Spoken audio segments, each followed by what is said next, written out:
Hello everyone and welcome to the stream. This is Otaku Showboat. Today is Tuesday, November 3rd, 2020. Please be sure to do all of the social stuff below the video, etc, etc. Today is the first day I am streaming on YouTube, and of course there's issues on YouTube on this day. I'm also getting a few drop frames. I have 485 drop frames thus far in total. From the intro, but it looks like right as of this very second, there isn't anything. I also have an Ollie. Yes, an Ollie has come to say hello on my lap. Yes, hello, my Ollie, my pretty boy on my lap. So there's a few things going on YouTube right now. Ollie needs to go off to the side and not be in front of my screen. The Creator Studio is basically dead right now, so I can't change or, add any videos. I don't think I can even create a new stream if I had significant issues at the start of this stream. I can't make a new event, I don't think. Not, at least not through the YouTube Creator Studio. So the whole back end that's supposed to show me all of my videos and all of the information about my videos, all the analytics, all that good stuff, it's down. It's having trouble displaying videos. You can go in there and it'll show you that you've got 0 videos. I've got thousands of videos. I don't know if it's several thousand. It's a few. I have a few videos on my channel, just a few.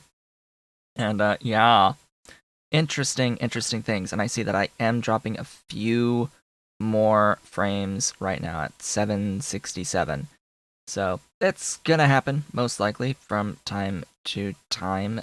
I think this is mostly a problem right now between my internet provider and YouTube. There's something with my internet is not that great on the upload rate right now.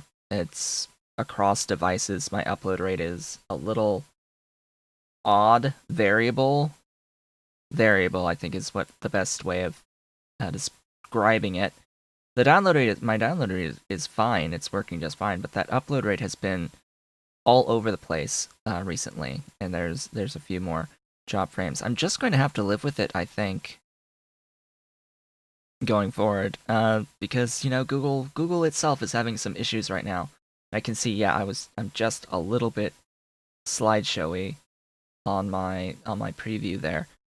Anyway, I did 2 test streams playing Genshin Impact, and the first one went fine. Everything was awesome. 6 megabit connection, uploading, and it was fine. There were no problems whatsoever. I thought that the quality of the video was a little bit artifacty on my webcam in particular. But otherwise, yeah, it was fine. So I decided to do another test stream where I would try to increase the bitrate, but then internet issues. Ollie is in front of my screen. But then internet things and upload rate problems, and I just couldn't anymore. I ended up yesterday afternoon just streaming in 720p at 3 megabits. I probably should have kept it at 720 and 3 megabits, but anyway, enough talk about that. This is our first stream of the Factorio playthrough on on YouTube. So let's go ahead and get ourselves sorted and started and all of that good stuff, because ideally, also this, what? Hello? Settings, yeah, apparently YouTube, when I started this stream, is like, hey, you know how you set that all those settings, that stuff is supposed to be on? Yeah, all that stuff is off now because reasons. And I can't change it because reasons. Because the Creator Studio is dead. So for some reason, monetization is off when I very, very specifically had it on at the beginning. The you schedule your stream, you can put all of your settings on the title and all of that as on. But as soon as I go live in Streamlabs, that turns itself off.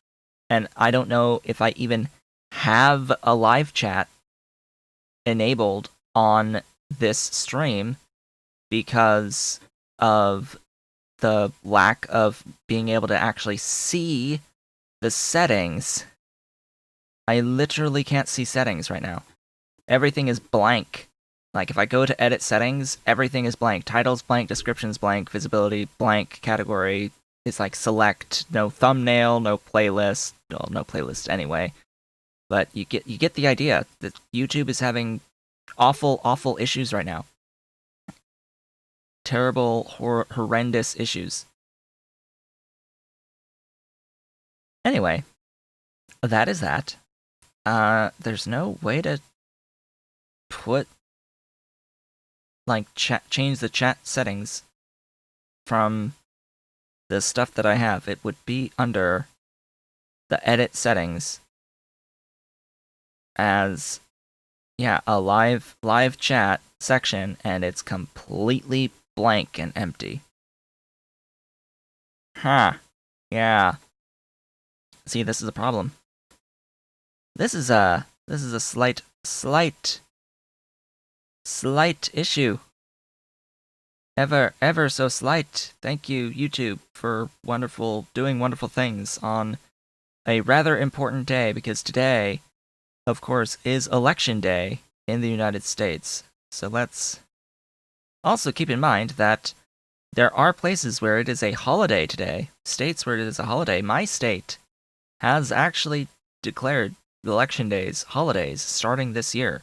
So there's a lot of people right now that are trying to do stuff on YouTube, right? A lot of people trying to watch things on YouTube, and they are going to have trouble. People can't upload their videos right now.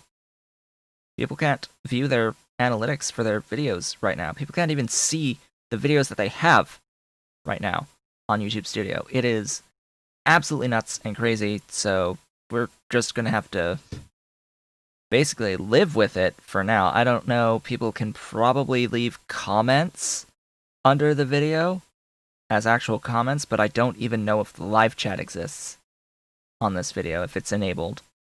Because, I don't know, I think this is a Streamlabs thing. When I start a stream on Streamlabs, it's like, oh hey, confirm these settings. But it doesn't, like, let you... It seems that it completely resets the live chat settings when I go live through Streamlabs for some reason. It's really weird. It's like I have to change it to be enabled again, even though it was enabled when I set up the stream in the first place. What was the reason I decided? Hey, at least I know I have live chat now. Hey, there's a question, live chat. Sorry if it's been asked before. What is the reason I decided to move from Twitch to YouTube? It's been asked a few times, and I've been saying it pretty consistently, but overall, I feel that YouTube as a platform offers a better technology just for the viewing of streams, as well as it's a way in which to centralize revenue income. Just income centralized. Because if I stream on Twitch and if I put videos on YouTube, that's two separate places that each have their own individual payout systems that require you to accrue $100 before they actually pay out in each system. So if I centralize to one location, that means I actually physically see income faster. Frankly, I just see it faster. Also, I feel that the YouTube membership system, you can become an erudite otaku, by the way. The membership system, I think, is overall better because I have a lot more control. There's also a better revenue split and all of that stuff. I can define what the cost of a tier is. I can define what the perks are. The emotes tend to scale better with lower member counts. You get more emotes faster. Speaking of which, I have 6 emote slots right now because I have 5 members to my YouTube channel. I get a 7th emote slot at 10 members. So 5 more members, and we get another emote slot. Just double my membership. Also, the DVR feature is really big. Like that is one of the big primary reasons why I wanted to do streaming on YouTube, is because the DVR feature on streams, you can just scrub right on back to the beginning of the stream. If you're watching the stream, you can just go right back to the beginning, and you can watch it on ×2 speed until you catch up to the current state of the stream, without having to go through any rigmarole of having to go to a completely separate page with a completely separate video player to watch a VOD of the stream to the point in time in which you began watching the VOD, and not the current point in the time of the live stream, causing you to have to refresh the page to continue to catch up over and over and over again until you finally catch up, if you catch up before the end of the stream. Yeah, I don't like the process of trying to catch up with a live stream on Twitch. It is much easier to do that on YouTube for anyone who comes in a little bit later. You can just scroll back and put ×2 speed or ×1.5 speed and catch up with the current state of the live stream. It is the best feature of YouTube streaming, is that DVR, quote-unquote DVR feature that lets you just go scrolling right back to the beginning of the stream, or to any point in the stream to continue watching. That is the big one. Big feature. And then the rest is mostly around the concept of monetization and all of that good stuff, ideally. And it's just that right now on YouTube there is a major outage with the videos, with being able to view videos and video status. It seems it's recovered. It seems to have recovered. Maybe. So let's see if I can refresh this backend. And if I hit edit, will it show me? Yes, it will. Thank the Lord. And then it immediately disappears. Yay! It immediately disappears. So it's still off and on, but it's getting slightly better. Ever so slightly better right now. It's been out / major issues for about an hour or so, 45 minutes on the YouTube studio. I didn't even know if I could even start the stream today, so that's great. That's fantastic. Anyway, Space Angels, the Factorio ABX playthrough. Let's actually begin and stop worrying and looking at all the various random things that are part of this. I do hope the stream is still going. I have a few drop frames. Right now, I am streaming at 1080p at 6 megabits on the connection. And it seems my internet is having a little difficulty connecting with YouTube at the full 6 megabits. In fact, my streaming software is having trouble actually sticking to 6 megabits. But yeah, we'll go from here. Last time we met, 2 days ago, we ended up setting up a slag production factory right over here. Just lots of slag. Lots and lots and lots of slag. Which is currently being limited by the speed of my inserters, actually. The speed of the inserters here on this stuff is what we're limited by. And excuse me. And I have just managed to upgrade to get better inserters. So that's on the agenda for the day. I can go over there and upgrade the inserters to get the actual outputs that I desire from there. I also modified my mineral catalysts last time to double the output and remove the local production of slag. So now I am importing slag from that other factory to use in this area. And yeah, it is making like 12-ish, 12, 24, 24, 5, whatever, however many. A lot. Hello, Jessa. Good morning. You have missed a lot of complaining about YouTube being down on the Creator Studio this morning. It's had issues. Lots and lots and lots of issues this morning. In fact, I can't right now edit my stream title, description, etc. I can't actually edit any of these things. It's a good thing I scheduled this stream before everything went down and crazy. And anyway, so I don't even know if I'm going to get alerts about subscriptions or memberships right now, because a lot of the stuff that's on the back end appears to be not that great. Hello, Ave! Welcome. Good morning. Good morning and hello, Ave. Let's see. So, what is on my agenda for the day today? I've like forgotten. I know I've got this stuff here on my to-do list, like wood on the network, etc., but I could have sworn there was something else that I wanted to do. Oh yeah, I set up bronze last time.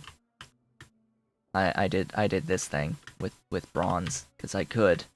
'Cause I could do it. So I did it. Apparently my fast inserters are being used exclusively for the filters and the filter stacks. Huh. Maybe don't make that many, because all of my fast inserters are making these right now. Well, good to know. Good to know that I have a little bit of a wait before I can do stuff. 45 items per second on the fast transport belts. Oh yeah, glowing... Ugh. Glowing iron plates, ew.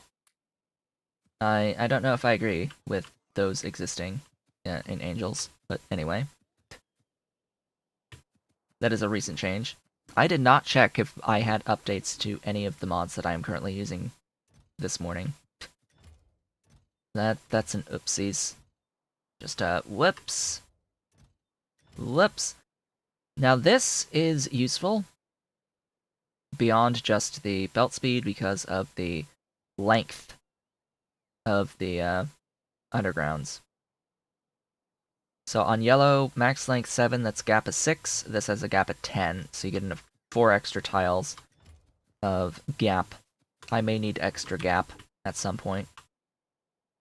And by the way, Ave, that was you that posted that blueprint for Crastorio for the self-contained 90 megawatt build for the biomethanol power. I'm using it. Oh, am I using it? Yeah, I did my recording yesterday. I am using it. Yeah.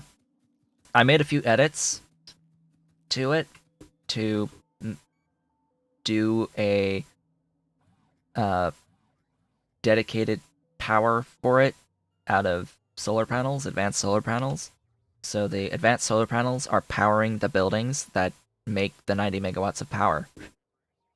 And I have plans for that. I have plans to use 6 of those units with all the solar panels in it and all that to make the 500 megawatts of power to do fusion. To power the fusion reactor. Because the fusion reactor needs 500 megawatts of power, and it makes 2 gigawatts of power. Yeah, using the solar panels to power biomethanol power to power a fusion reactor, making 2 gigawatts of power. It's actually less space than purely using the solar panels with accumulators to get up to the 500 megawatts to power the fusion reactor. And I sure as heck am not going to use the fusion reactor's power to power the fusion reactor. That is not a good idea. Ever. Never, never, never a good idea. Anyway, speaking of ideas, stuff, things. I need to get, like, all of my stuff that's on my belt, my belt bus here, onto my train network. That is what I really need to do today. And just, by the way, occasionally there will be drop frames. That's just my internet being my internet, I guess, at the moment. I am streaming at the same settings I was streaming at on the first test stream, which was 6 megabits. 6 megabits up! And even that, my internet is struggling at times. I wanted to increase it to 10, but my internet said no yesterday. Yesterday's test stream went very poorly. Very, very poorly. I couldn't even stream at 6 megabits yesterday. It was highly annoying.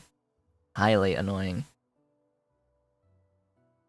I decreased the quality to 720p and streamed at 3 megabits, and at least that was stable. Anyhoozle, I want you. And you. I want these things. Regardless, I need to figure out where I'm building stuff, because we've got progression to do. We must progress. Progress must progress. What is this? Crafting speed? Eh. I guess. I'll do this. We must progress. And what does that even look like right now?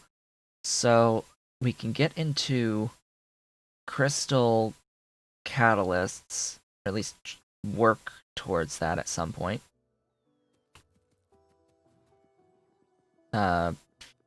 We can do plastic stuff, like oil-based stuff, but really I want science on my network. I want a science lab array, which is going to need glass. I want the greenhouses. Actually, no, the labs don't use glass, do they? Pretty sure these labs do not, but it's the greenhouses that use the glass. I have a bit of glass to use to make some greenhouses. Some greenhouses. Yeah, I guess I'll just do this stuff. All of this. Beautiful, beautiful stuff and things. So over here, how much power do I have right now? Enough. I have enough.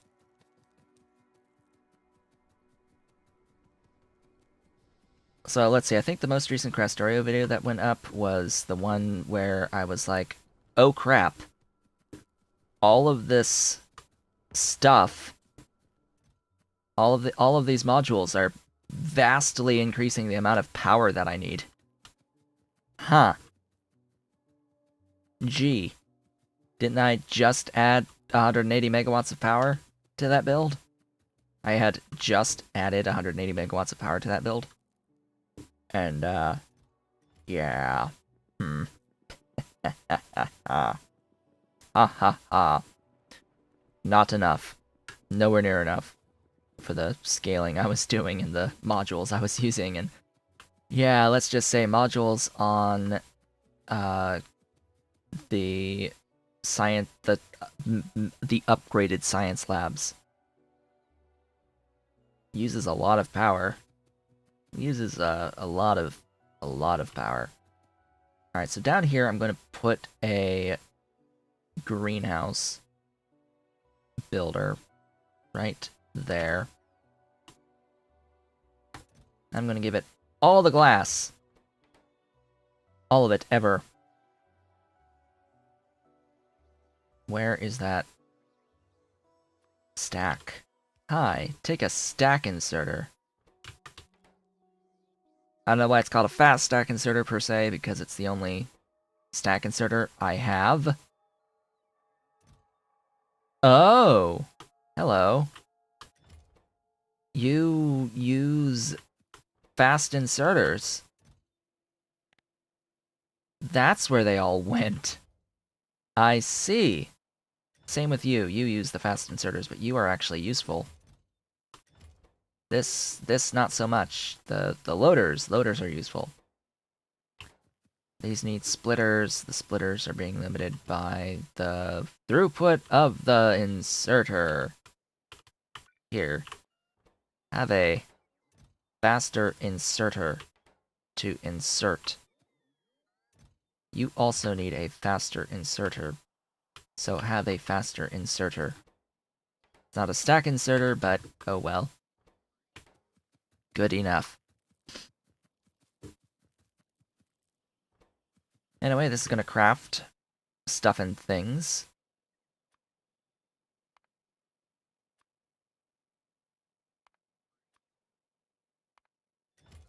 Bring me the everything. Make all of the greenhouses. Every single one. And we will be good. It'll be glorious.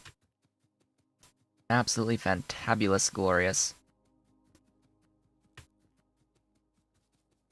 Now, the thing is, do I want to remove the ones I have here on the mall? I am quite backed up on the circuits that are using it. And the other stuff that's using it, so... Yeah, I think... Oh right, I need these extractors too, these seed extractors. Wonderful! Seed extractors, go! Let's make the seed extractors too. Hey, you there. Bioprocessing, or... You, that thing. Give me those. Those things are good, I like those.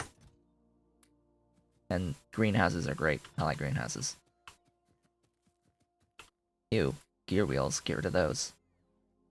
And those electrolyzer thingies. I don't need them.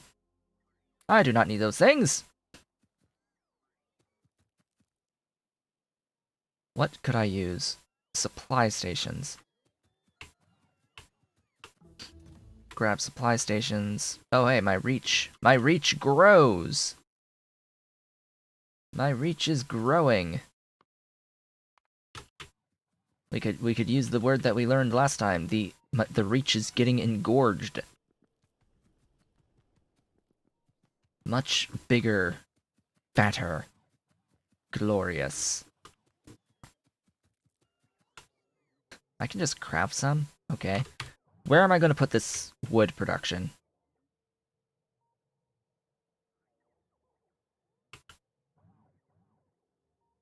I think it's time to extend my rails a bit. A tad. Or I can put it in here.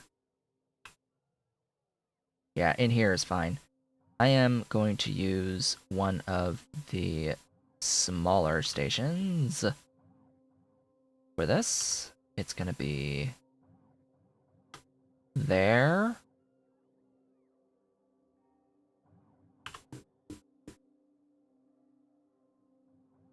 What am I thinking? I need iron. I need an iron in or some other input. I need a regular station. It's sad that I need a regular station, but yeah. Anyway, let's put you there with the doohickey. Not this doohickey. That one. So this is fine. And the reason why this is fine is because this disables this signal. this straight rail diagonal disables this signal, which means that a chain signal, things will have chain signals all the way back, stopping the trains all the way back if anything is in either of these. This is a very well-designed blueprint book. I just wish it had an exit and entrance ramp for the various station outputs. That's all I really wish it had, is just some entrance exit blueprints that would allow trains to exit and enter again, to just do that loop.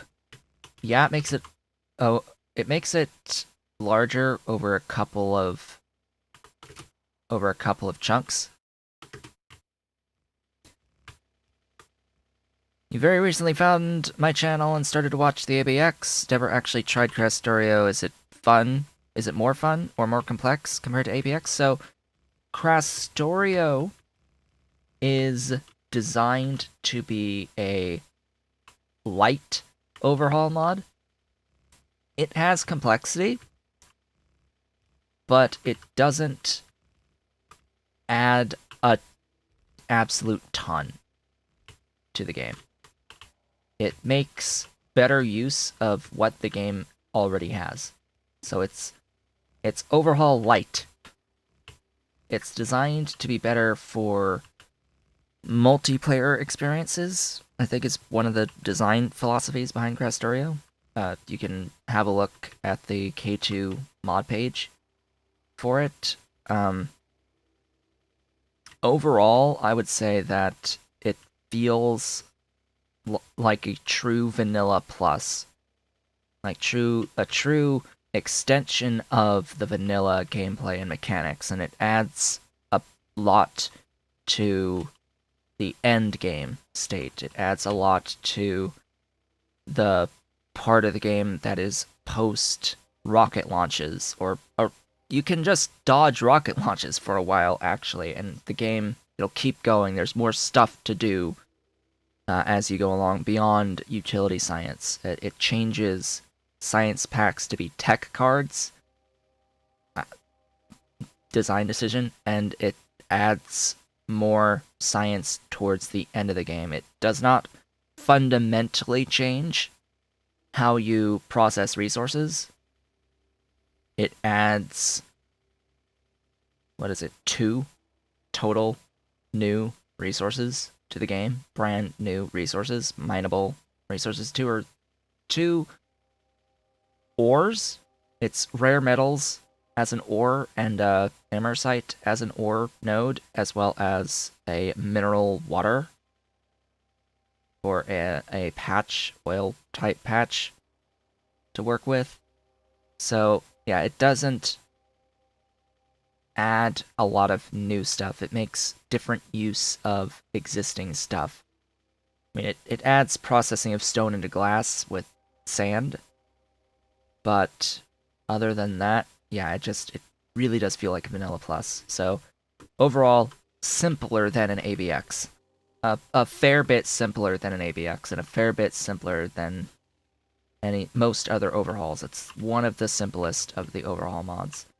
And it's compatible with the Arendelle mods. I think it's Arendelle, right? That does the AAI as well as space exploration. That's like the big compatibility that Factorio has, is with space exploration as well as AAI. It's not actually compatible with the Bob's Angels set or Pie Suite set, but it is, as far as I'm aware, it is with space exploration. So you can add extra complexity, a lot of extra complexity to those mod suites. To a space exploration game or to a Factorio game by adding space exploration. I personally do not enjoy space exploration because of some of the design decisions in space exploration, so I will never play it or make content of it. Because that's my personal preference. I don't like that it has mandatory mechanics that destroy the things that you have built. That is my number one complaint with space exploration. You can't completely disable stuff that destroys your things. So this is going to be our iron at wood 1. This name showed up again. S wood 1. I have to disagree with that name. It is not that it is hard. R D wood 1.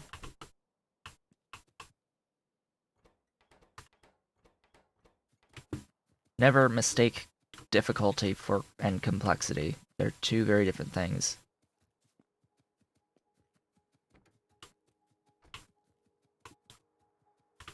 I personally have the opinion that there is nothing difficult about Factorio in and of itself. In terms of the complexity, there is I very much consider complexity and difficulty to be completely different things, separate issues entirely. Difficulty is not complexity, complexity is not difficulty.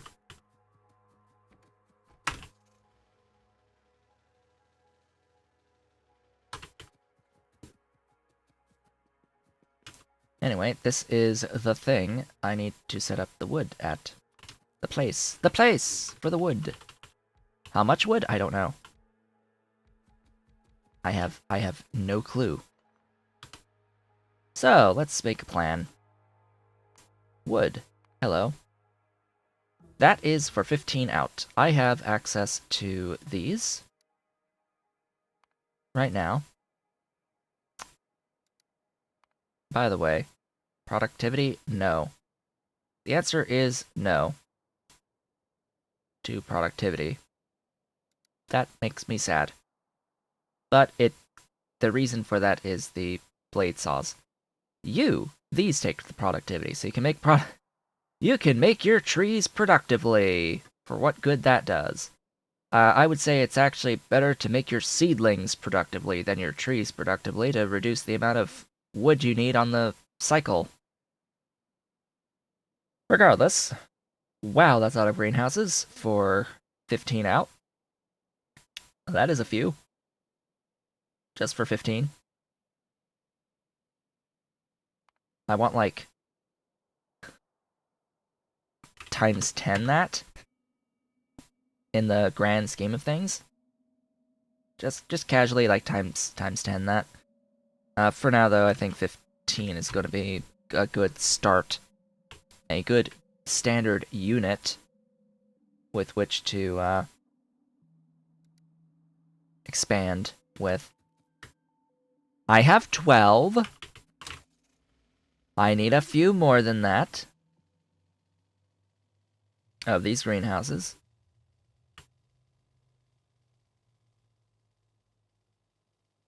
Anyway, has YouTube recovered at any point just while I'm moving here? It appears as if it has. Yay, YouTube recovered. I think I can do settings changes now if I needed to. I don't actually think I need to. Let me look. If I hit edit for the stream, is it gonna show me anything? No, I have to probably refresh the page.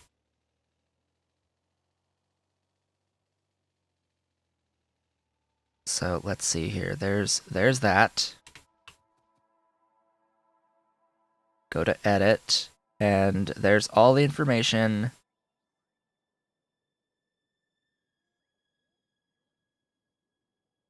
Apparently, I am not suitable for most for advertisers.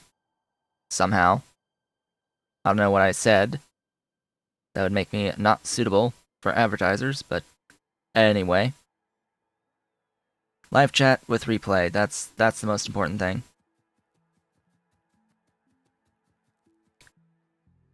which is the most important thing. Now let's get going. Let me just bring up this other stuff. Alright. How many greenhouses do I have? Enough for my 15, as well as these seed extractors, and I should have the other assembling machines, and we should be good now. I need a few loaders for this, and that will be that. I also need a lot of inserters. Let me grab additional standard inserters.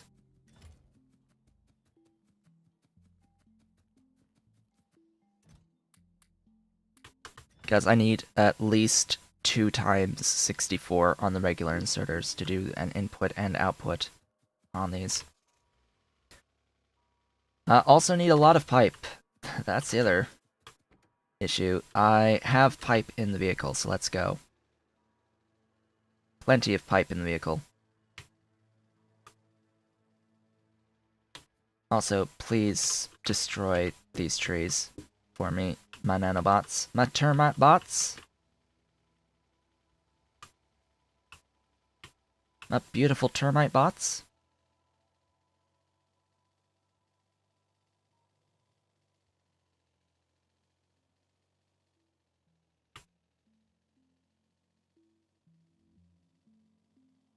Okay, down here.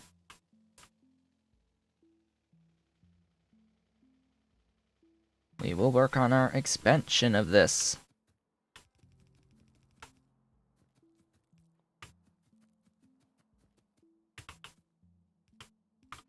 I need you to be long.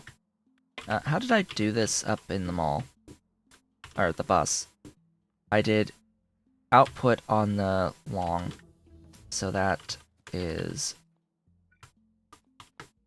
just like so. I have access to medium power poles now, which means that I can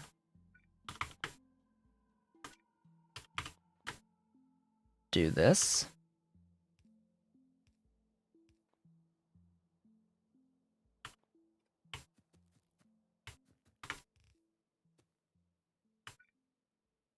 Yep, that is that.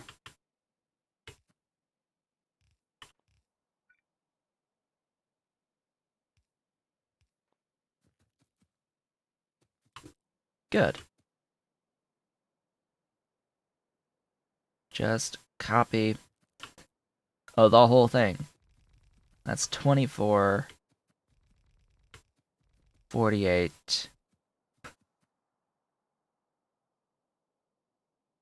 60,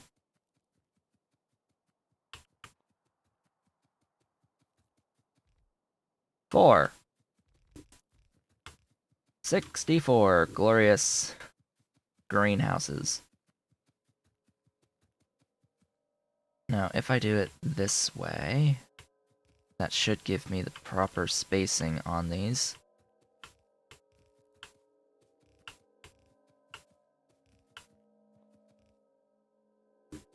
Yep, there we go.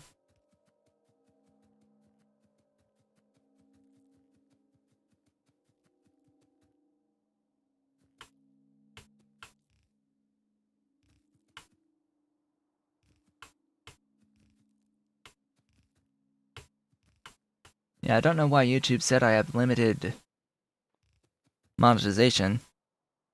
It's like, what triggered that? What word did I use to trigger that?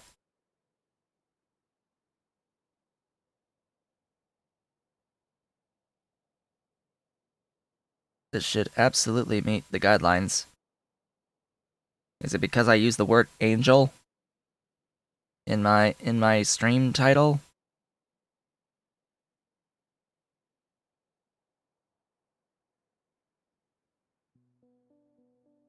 I do not know.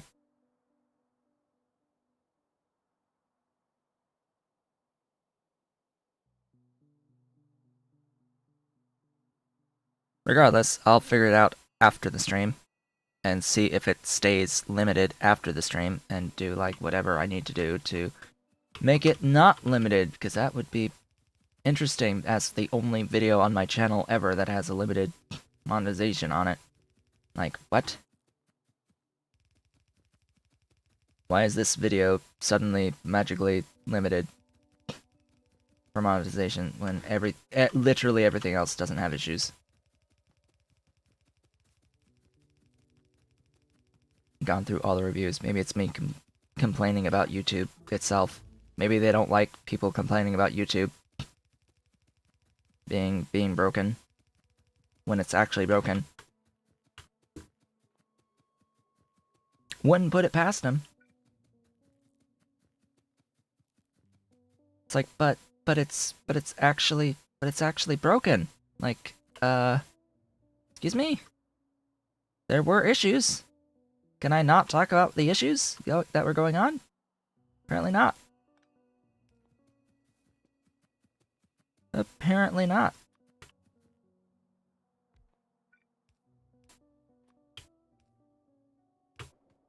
There's the water for them. I need to actually assign the recipes. Oh boy, this will be... Whoops. This will be fun. Did it get all of them? Yeah, it did. All of them? Not quite. There. That's all the recipes. Now, do I happen to have any wood on me? Great question, considering I just destroyed a whole bunch of trees with termite ammo rather than regular ammo. Alright. Next is I need the saw blades, or maybe it's the seed extractors, I don't know. Saw blades. These.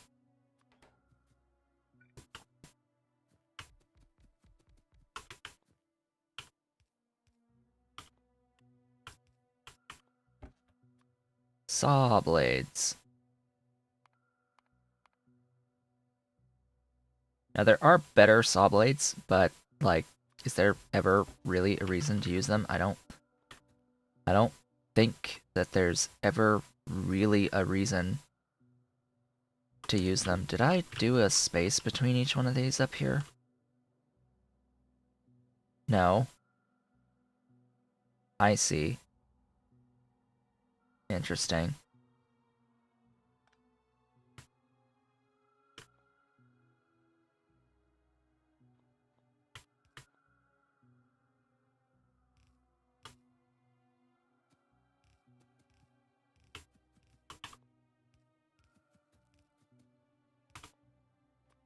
So it was like this, but it needs to be...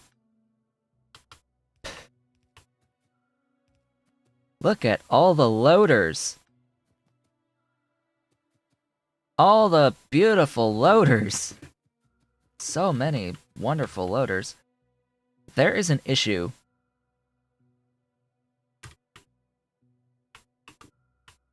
The issue with using the loaders like this is that I am limited to the throughput of the single lane of the yellow belt, which is, you know, I need to do 1658. I only have 15 here. Now, if I used inserters, that would be fine, but 2.63, and I would need a filter inserter. So, as it turns out, I have some filter inserters that have been made, some filter stack inserters that have been made, so this is actually the perfect opportunity to use some filter stack inserters and use the, like, lane changing settings from Bob's, as well as, you know, opportunity to go to my mall to pick up some wood so I can kickstart this system and have some wood on my train network as we move on here. Okay. I need to grab from over here, this way, this way, this way. You! Filter stack inserters. You know, stack inserters would be good too, as well as filter inserters that are fast. The fastest of fast are great to have. I need a bit of wood to kickstart the system, and that is all I really need for now. Maybe grab a few more of you. You are limited by the lack of glass. Good. I'd rather it be limited by glass and use all the glass that I currently have. Bear in mind that all the glass that I currently have is all the glass that I currently have. I'm not making any glass right now. Because reasons. You know, I just thought of a method. I could go through the effort of using the circuit network system to make glass. Oh. I was wrong, apparently, about some of this spacing.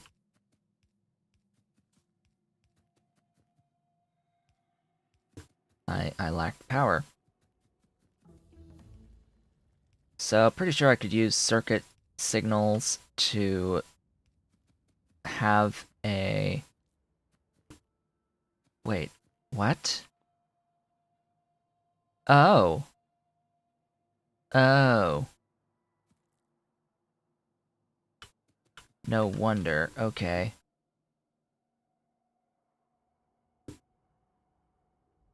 It's like, where am I standing? Here. So, you don't have things. Yeah, this whole line is off.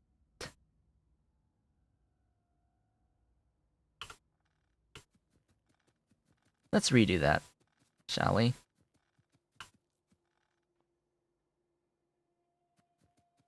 Yeah, I need to redo that, because that was bad. That is the spacing.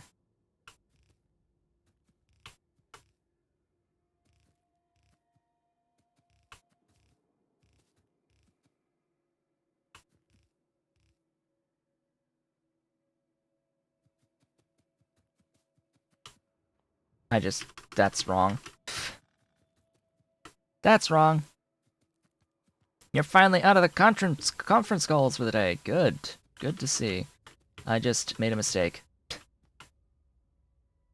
Because I needed that to be on this side. I'm fixing an error.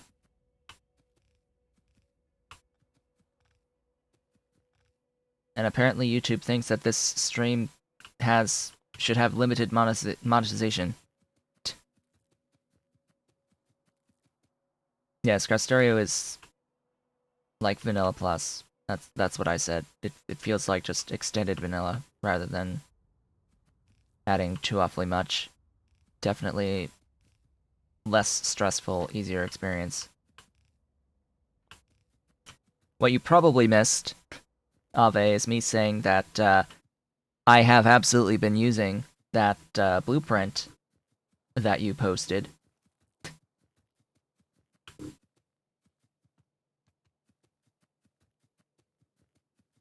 I have used that blueprint for the gas power station, 90 megawatts of power. Yes, what? Yeah, I don't know why, but I go into my settings and it's like, hey, your monetization is limited as not suitable for most advertisers. Like, excuse me? I don't agree.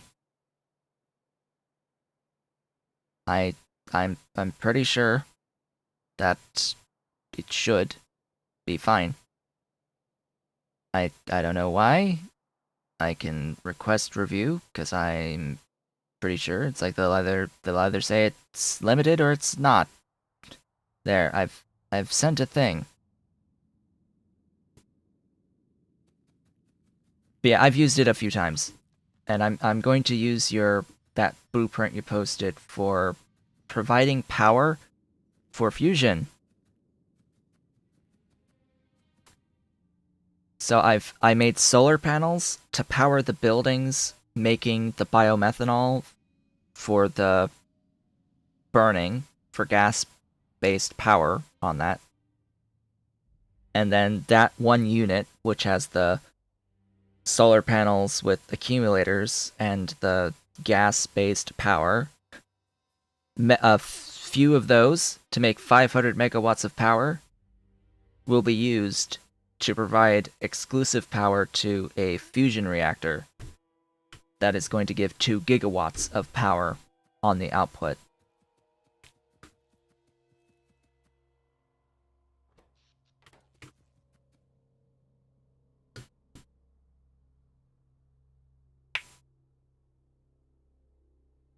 Yeah, right now I have it as just solar panels powering the buildings to make the 90 megawatts of power that the single unit provides, and I have like 5 or 6 of them. Adding extra power to the system, but that's over the course of these next 2 Factorio videos. For now, though, I need wood on my train network and space angels. That sounds like a great idea. You need not much on the input-output on the iron doohickeys. Oh right, I need to have a line this way as well. How did I set this up over here? It is a shared belt.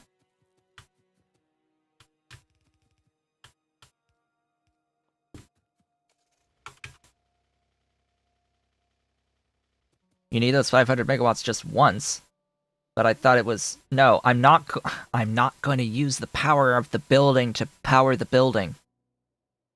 No. I'm not going to use... Like, that building uses 500 megawatts of power. Forever. 500. Forever. And I'm not going to use the 1.5. I want the full 2, not the 1.5. Gigawatts.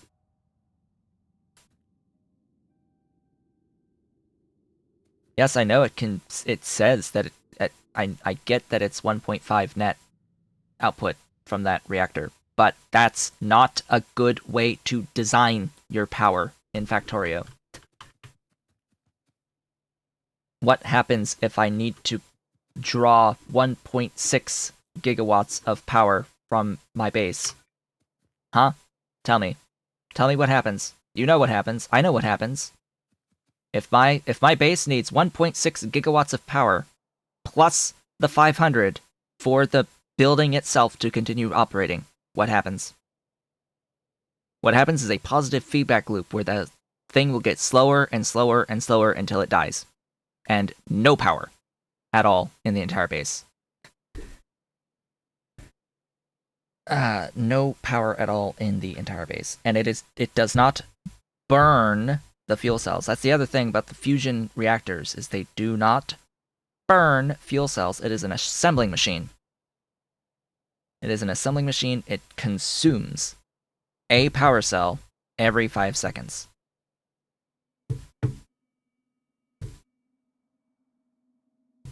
Yes, you can use a reactor to supply 3 others, but then what is that reactor? Like, I could have it supplying 4 other reactors and have something else provide the power to that power. Like, you need to... It's a process to scale power. It's a process to scale power. And then, of course, there's the whole issue that there's only one output pipe for 2,000 units per second of steam. Which is a bit much. For one output pipe. Like, excuse me, but what? Anyway, Space Angels. I'll get to all that when I get to all that in my Factorio playthrough. I still need to make the fuel cells. I still need to make tritium and the fuel cells and figure out how I'm going to power the production of the tritium and the fuel cells. Because that also needs to be taken into consideration. Whoops.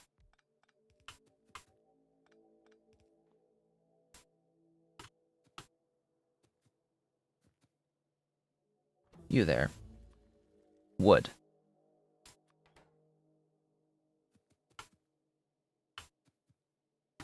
Filter stack inserters.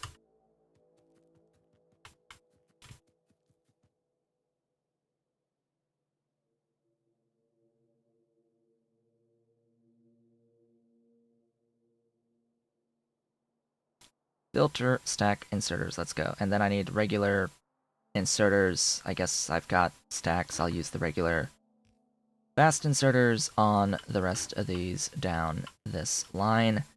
And I need to power everything.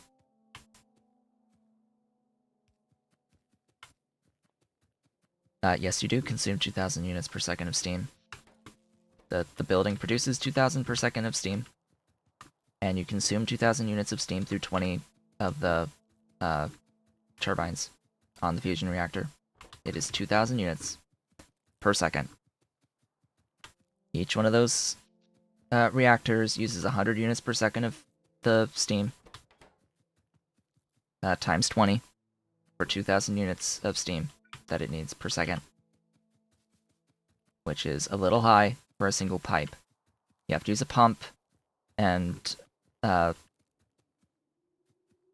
ideally a tank. Pump to a tank with other pumps out to make sure that you are constantly able to use that throughput.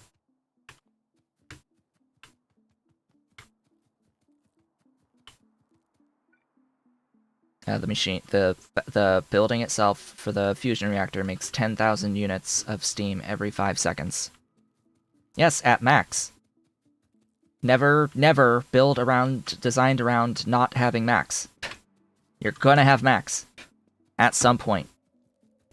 You're gonna have max at some point. Build from the beginning around the concept of having max.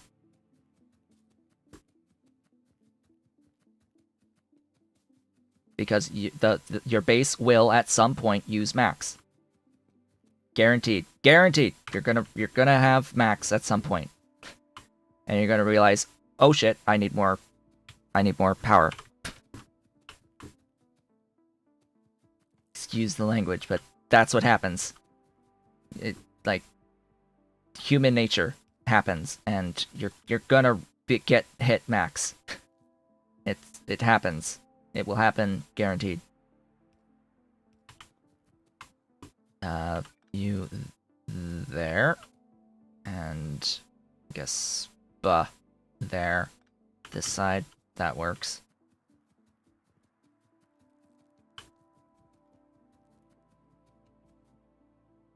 That shall work, and then I need to combine you.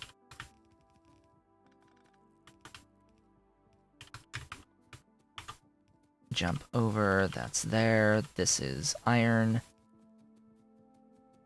Let's import that iron ore. Not ore, but plates. Iron plate. Where are you? Iron plate. There you are.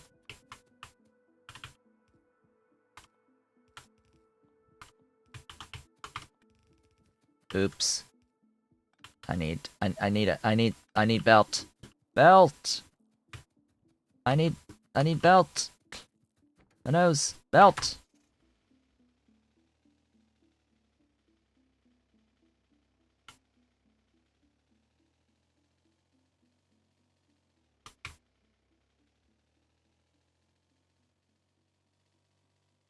Yes, that concept also applies that fusion is replaced quite quickly in Factorio with antimatter. Like, sure, like I'm just setting it up for the sake of setting it up to say that I've done the fusion thing because it's a feature that exists in Factorio. Like in terms of serious output, like serious usage and all that for power draw, it gets replaced with antimatter like immediately. Because advanced tech cards are super easy to get. Like, I can just make advanced tech cards now in my playthrough of Factorio. It's just like it's so easy to do. I'm literally just waiting on the tech to unlock the advanced tech cards. But same principles apply. Use other power to power the power. Anyway, I'm here for stuff. What? Belt. Belt! I need belt. Oh right, I limited this chest because I'm like, oh hey, I'm making red belt now.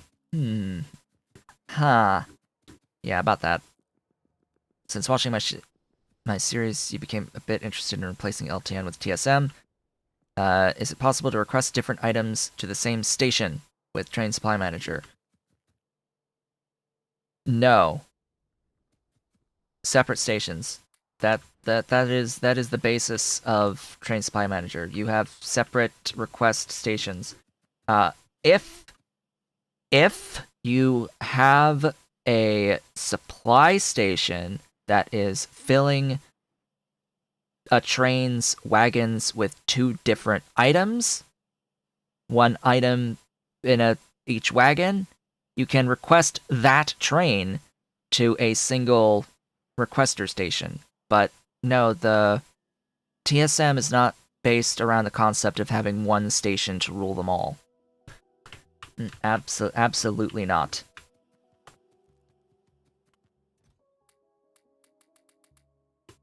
Just a few more units of belt there. Separate request stations for separate items, ideally. Doesn't matter what the items are, just like you could have a train loaded with several items, different items, in the wagons. It's just, you can't really do a mixed thingy. You can't do it easily, is I guess how I should word that, because technically, yeah, you can set a priority, an arbitrary priority to different items, but you don't have control over which one of these it pulls. This is a list of priorities. It's going to pull everything from coal first, and then from crotinium. For example, if I were to use this arbitrary source priority on a single requester station, you'll occasionally get stuff from the other thingy, but it won't pull from both evenly. It's not really designed around that concept. Just I need to delete that priority completely. I don't want it.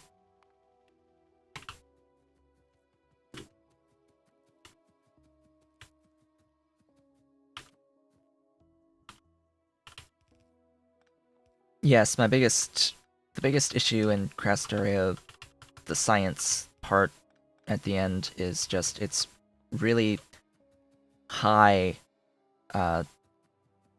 actual science tech card counts. You need like 500 units, 1,000 units of science to do a tech at a time, and yeah, it's can be a little annoying. Can be a little annoying at times. I'm going to split this to the left, I guess. Left, I say. Prioritize, so that I can do the 2 seed extractors. These make a bit. Here, just reds. Reds, yeah.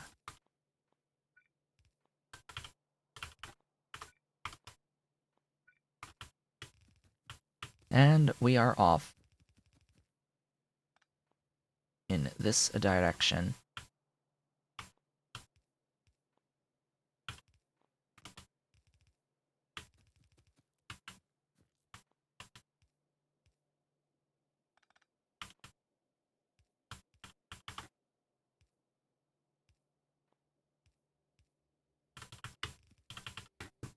go. You there this way.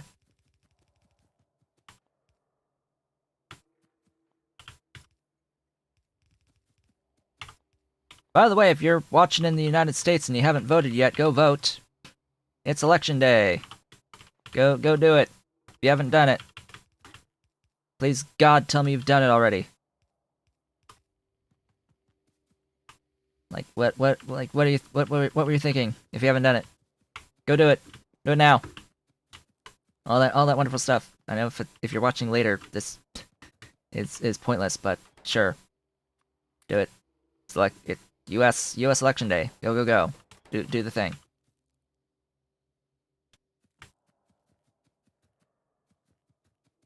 Yeah, one of the main difference is it's just not between Train Supply Manager and LTN is that it's not based around the concept of one station to rule them all on the request.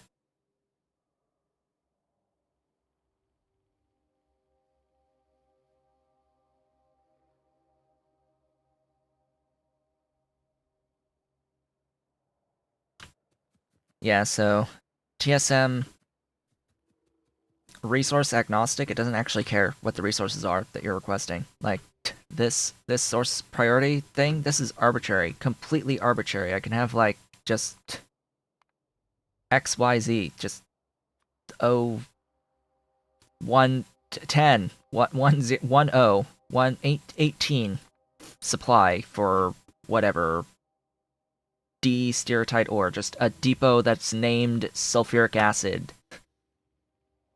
Just if I have a requester station that has that signal of 1.8, it's gonna pull from this supplier depot supply station that I have called D-sulfuric acid 1. Just a set of supply stations. It is arbitrary how you actually define these. I always put as resource and ID the item that is actually the item that is provided on the trains at that supply station, just as general practice.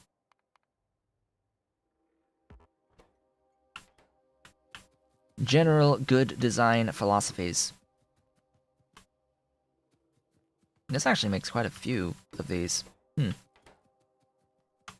So there's our 15-ish per second of wood being made. Yay. It's like, is this a yay moment? That would be a dolly. Being noisy. Very noisy. Dolly, what are you doing? I can always tell Dolly versus Ollie because Dolly always will announce her presence. Always announces that she's about to do something. Let's see, that... this will limit 3, I guess? What's the stack size? 200, right? Yeah, that should be fine. Wood! Supply. Depot. Bulk cargo. Circuit condition. Ah, I know, she's destroying the chair that is behind my green screen. Look at this stupidity. Look at this utter stupidity. What? Like, hello? You were sitting at this wood station? Why do you have to go all the way looping around to come back to this wood station? Why? Why do you need to do this? I snapped you to the train station. You are at the train station, snapped to it, and yet it still wanted to do that, go back to it. This is... I hate it. Hate it a lot. Anytime it does that. Anyway, it is time to engorge our mall. Why I know roundabout. I did the thingy! But no, the because I'm using a blueprint book that does not do roundabouts, that doesn't have roundabouts as intersections. Unless I were to use this.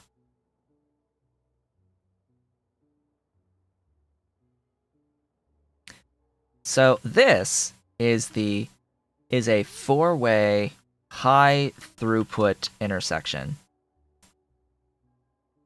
An extremely high throughput intersection.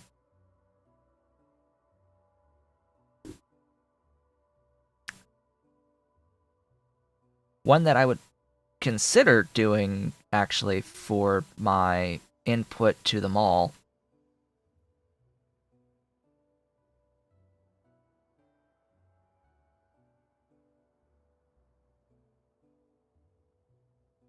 And I'm pretty sure this has a built-in roundabout. Like, I'm pretty sure this has a built-in roundabout. It's just, I can't use it here because I've built this thing like so. Like, it doesn't work with the intersections that close together. I've got 2 intersections that are too close on this spot. Anyway, I think I can place it here. Place this section here to help a little bit on stuff going in and out to the left. And I think I'll actually do that. Helps it a little bit with those trains that are going in that direction. Otherwise, it is time to engorge them all. Just a little bit. The train station for them all.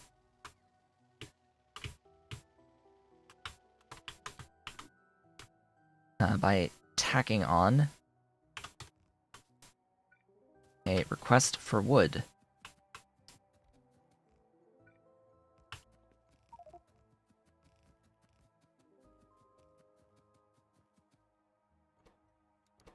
M wood. Let's do this. Wood. Where is wood?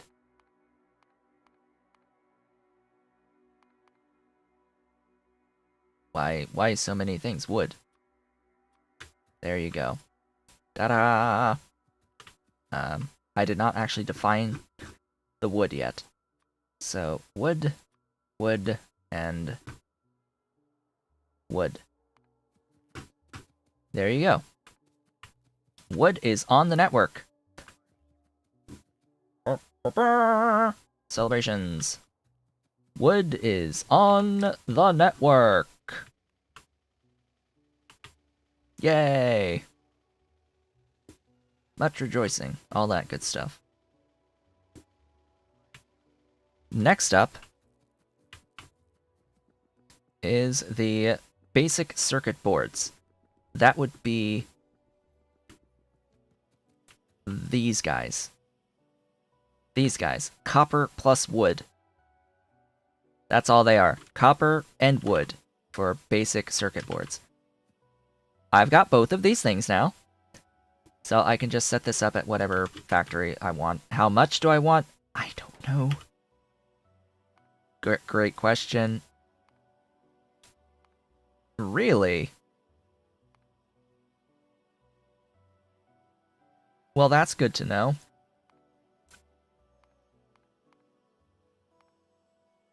Basic circuit board.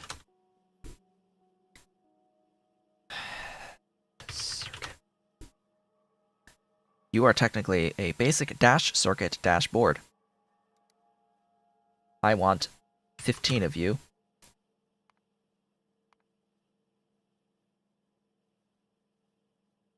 You almost have a feeling that pi is less complex than this? No. No, pi is a lot more. It's a lot more. Pi is a lot more. Pi is different. It's complex in different ways than this is complex. I think this has a little bit of difference in its overall complexity. Just a little different. There's a lot more of a focus around the refining of the resources here with Angels. Angels is really big on the refinement and casting processes. Really, really, really, really big on the just sheer amount of resources that you will need that you have to set up through these really long processes really early on is the other key here. With the Pi Suite, a lot of the major complexity in terms of the resources and the resource refining comes out at chemical science when things really explode for the complexity there.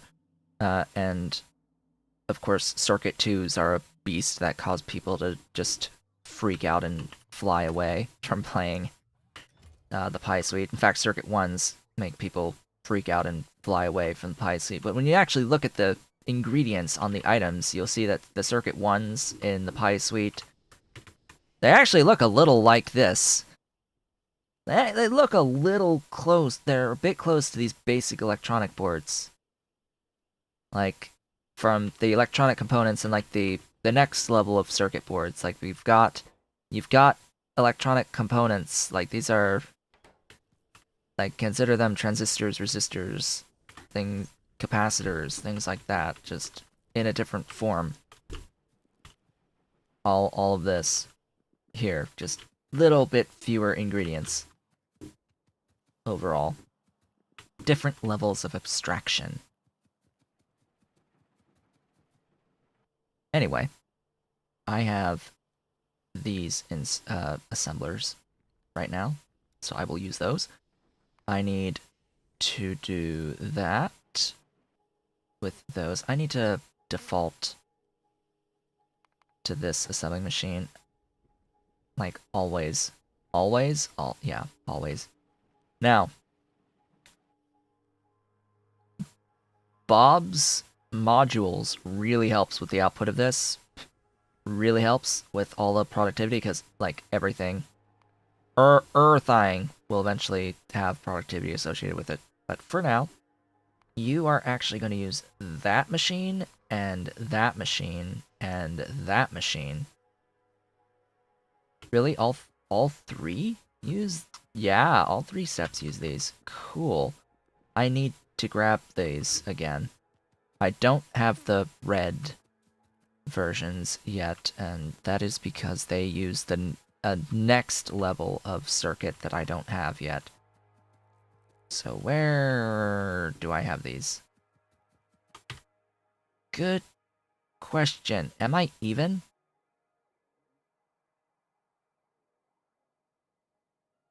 I'm not making electronics assembling machines.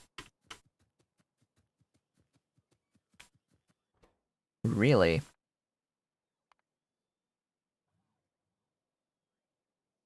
Yeah, see, electronic circuit boards needed for the level 2 of these. I have everything else, it's just those electronic circuit boards are a little bit of a problem. The slight little problem.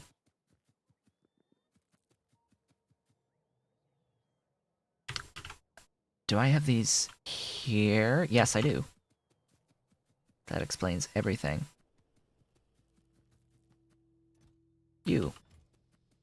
Also, I actually want 30 of these. Actually, I want like 60 of these. But that's a few copper plates, so you know, maybe we'll stick to 15. That's all of my copper, by the way. Every little bit of my copper plates. So you know, just we'll have this infrastructure. Just I make no guarantees as to anything going forward. That is summary. 31 of those buildings I picked up. Where did they go? There, 50. That's fine. Alright. Where am I going to build it? And then it's like 4 minutes before our regularly scheduled break time, so we won't really be able to do too awfully much here on this front, on this side of things. I think that we are going to build this.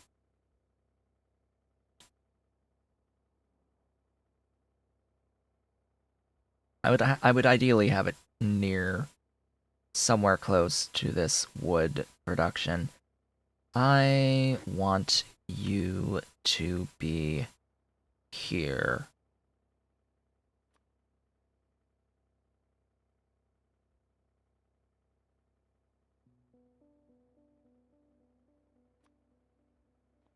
Right there. Now, how much rail do I have? A little bit. I think it's plenty to do what I need to do here. I have plenty of signals and all that. Let's just not get hit by a train on our way down there. And I should have all the different inserters that I need, etc. I'm not going to complete that segment because I need to make sure that I have enough rail to do all of this. And hey, it's a spot to do a loop-de-loop. Speaking of which, there are trains doing loop-de-loops here. Why?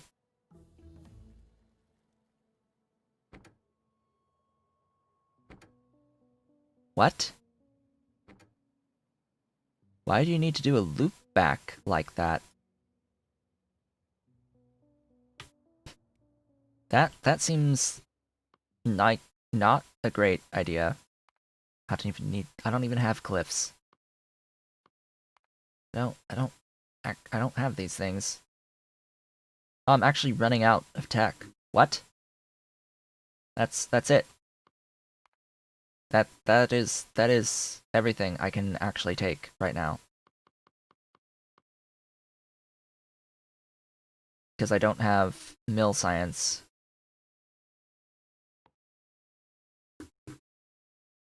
Yep, and I don't have these alien plant life sample things. So that's it for tech. Yay. Huzzah. All that good stuff. Build all this and we'll see how much rail I have left at the end.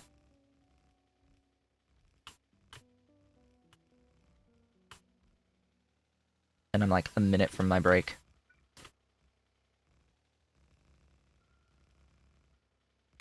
There we go, and just enough. I have 10 units of rail left. Whee! Cool. Alright. Copper plus wood. This will be supply electronic circuit boards. 1. That's my alarm.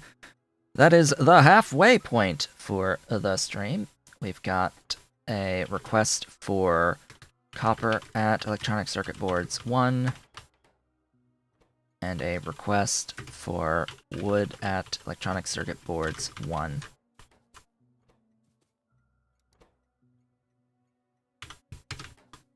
And of course the depot setup. And that will be where I take my break. Thank you all so much for watching thus far. I will be back in a few minutes.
And I have returned.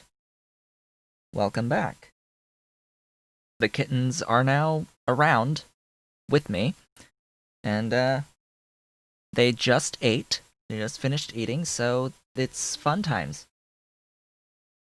It's time for fun times for the kittens. They are ready to play. They are energized and ready to go. So we may have a kitten or two climbing my chair / making noise and running around behind me, or all of the above. So we are making some electronic circuit boards on my train network, and meow. Yes, yes, Dolly, you're talking to me? I don't need those, I need copper. Plates. This is the copper plate one, yes? Yes. And this one is the wood one. Because I need wood, too. Wood plus copper. Yay! Stuff. Get in the vehicle and go over this away. Yeah, why are these trains feeling the need? Can they just not path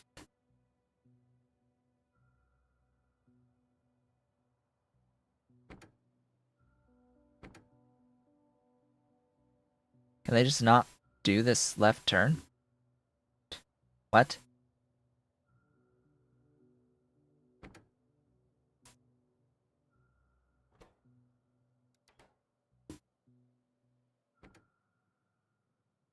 Can they not do the left turn? That's weird. I guess I have to finish making this. Soon. Soon. We will finish. For now, though. 12 into 15. Huh.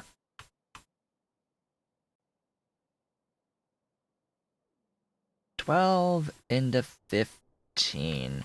How did I actually do that here? 3 into 4.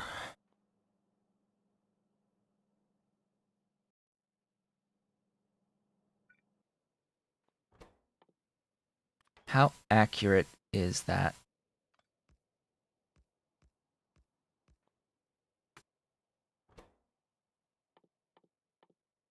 On these guys. So, 12, 12. Yes, that is the exact ratio.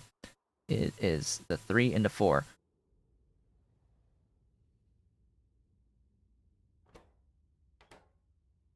Does that even work? No.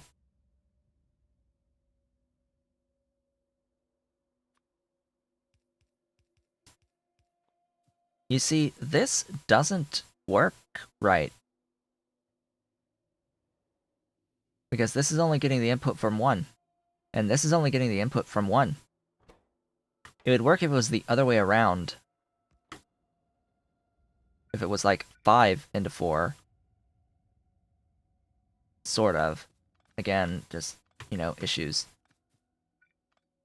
1 into 2 works, but as soon as you need that extra 1, split between all 4, we've got issues. So, my response would be that I would rather just have it be 1 to 1. Not that recipe, what am I doing? I would rather just 1 to 1, to make sure that I always have the proper throughput. And just go from here. For 8, 12, 15. And then I need the thing making the wood, the 4 making the wood boards. They can be here. Make me wood boards, please. And this will be an input line and an output line.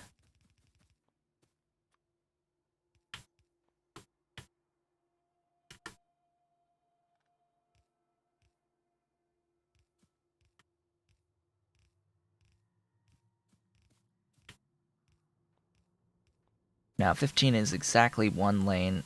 Don't know how well that's going to work. I need more power poles. Well, back I go for additional power poles. And let's see, from here, it'll be the basic electronic boards, followed by sciences, and then we can start our work on the crystal catalysts. It'll be glorious. Glorious and beautiful crystal catalysts. As a kitty destroys my chair behind me, continues its destruction.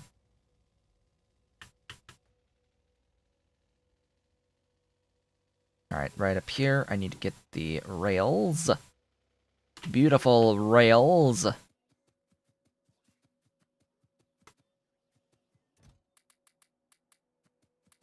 And I needed power poles. From where, again? Over here. Hey there, power poles. I need a few of you. Just a few. So, how many red doohickeys have I gotten? These guys. A few. A few. A few. 0. A few. And... how about... here. None. A few. Filled. Filled. Good? That's good. That's real good. That's real good. Okay. I may be safe now to use lots and lots of stuff. I don't need those filters at all, filter inserters. I need more regular inserters though, or a whole bunch of stacks. Let's just use stack inserters forever. Overkill on everything. Whoever that is behind me making all that noise, please show thyself. People want to see the kittens. 7.5-month-old kittens. They're almost 8 months.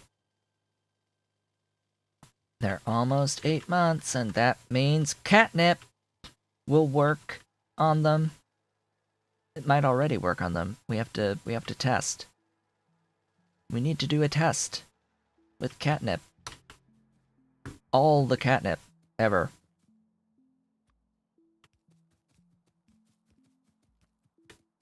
Wow, that powers everything. That's nice.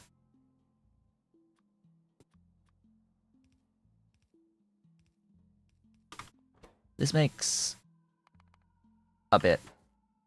L? No, not L. N. Dolly? Dolly talking to me? Why is Dolly talking to me? What's she want? What does she want? Destruction and mayhem. That's what she wants. Actually, that'll come from that away. Hello, train.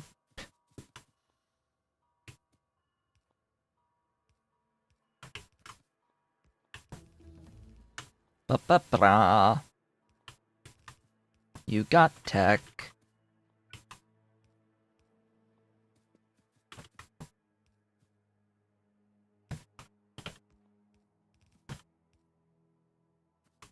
Kittens. They're still making noises.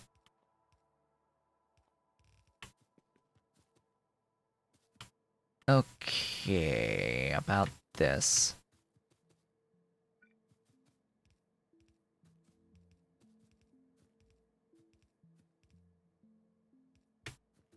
That'll work.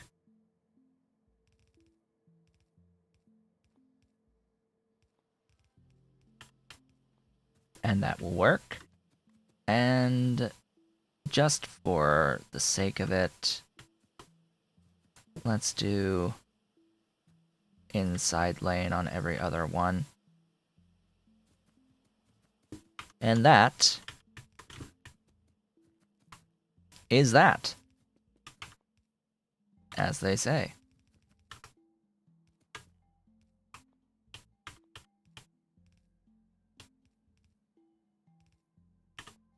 Ta-da! 15 per second. Ish. Of these circuits. Just store a couple stacks. I don't really want that many. ECBs. Supply to depot, full cargo, and circuit condition. Go! Do your loop-de-loop, I don't care. Did I name these ECBs? I did. These are BCBs. Excuse me. BCBs.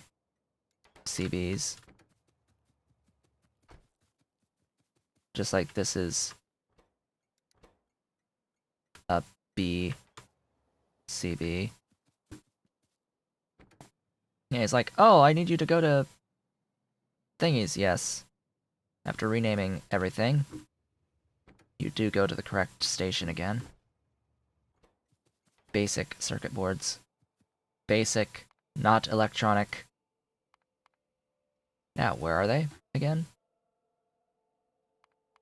Where do these things live in this list of stuff, those? The basic of basic circuit boards. from here, I need to produce the electronic circuit boards.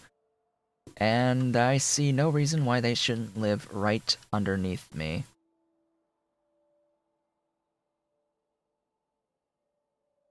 Right around here. Or right up here. That's not a lot of space. Not a lot of space to work with. Though.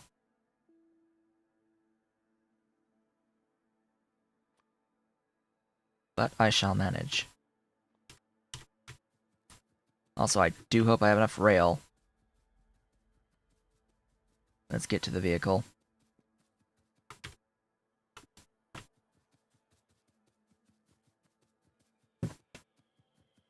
I hear Kitten. Destruction and mayhem. From the Kitten. From the dolly.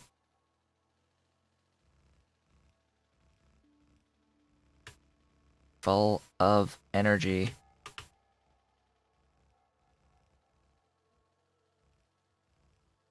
Now, once we get through with these electronic circuit boards, or these basic electronic boards, BEBs. BEBs! That's what these are. BEBs. Basic electronic boards. BEBs. Glorious BEBs.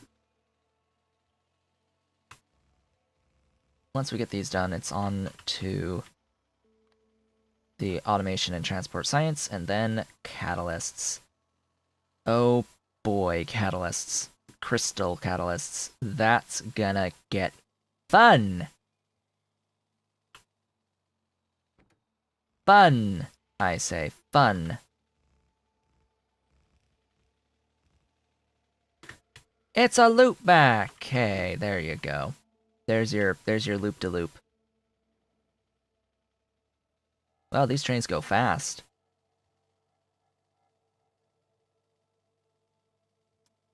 Anyway, to the mall for a restock.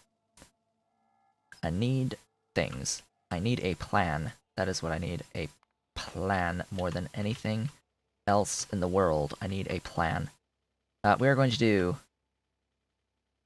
7.5 using half of our production of the basic circuit boards for now. Just for now. I do not need to worry about the solder. So everything involving the solder can go away. I do need the carbon, but everything involving the production of the carbon can go away. In fact, what I have is coils. Solder coils. So I have to uncoil the solder coils to get the solder.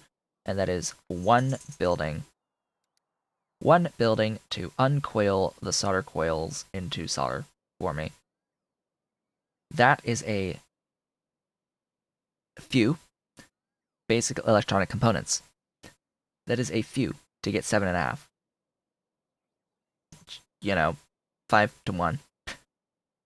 There's just a few extras. Coffee, I need coffee.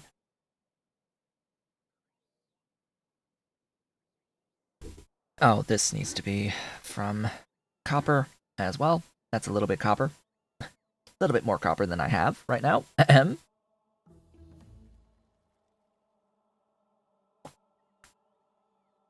So, stuff. I need stuff. I have stuff. I have all this stuff. I just need a train station that is copper, solder, tin, carbon. Copper, solder, tin, carbon. 4 items. Plus the basic boards, 5 items in, 1 item out. If I'm not completely mucking this up, that's 1, 2, 3, 4, 5 items in with 1 item out.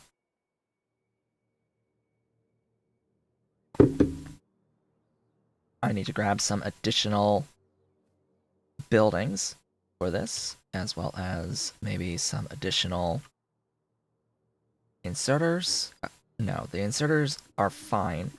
This can be done in U as well. 4 into just this one machine, okay. fine, be that way.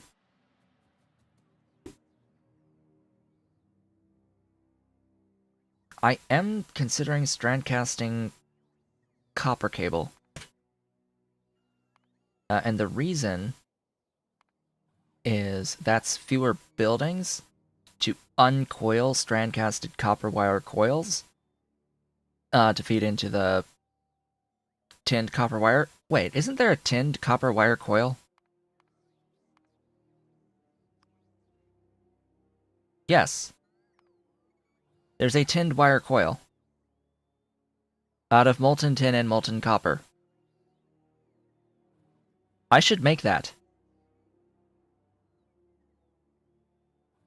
I should just do that.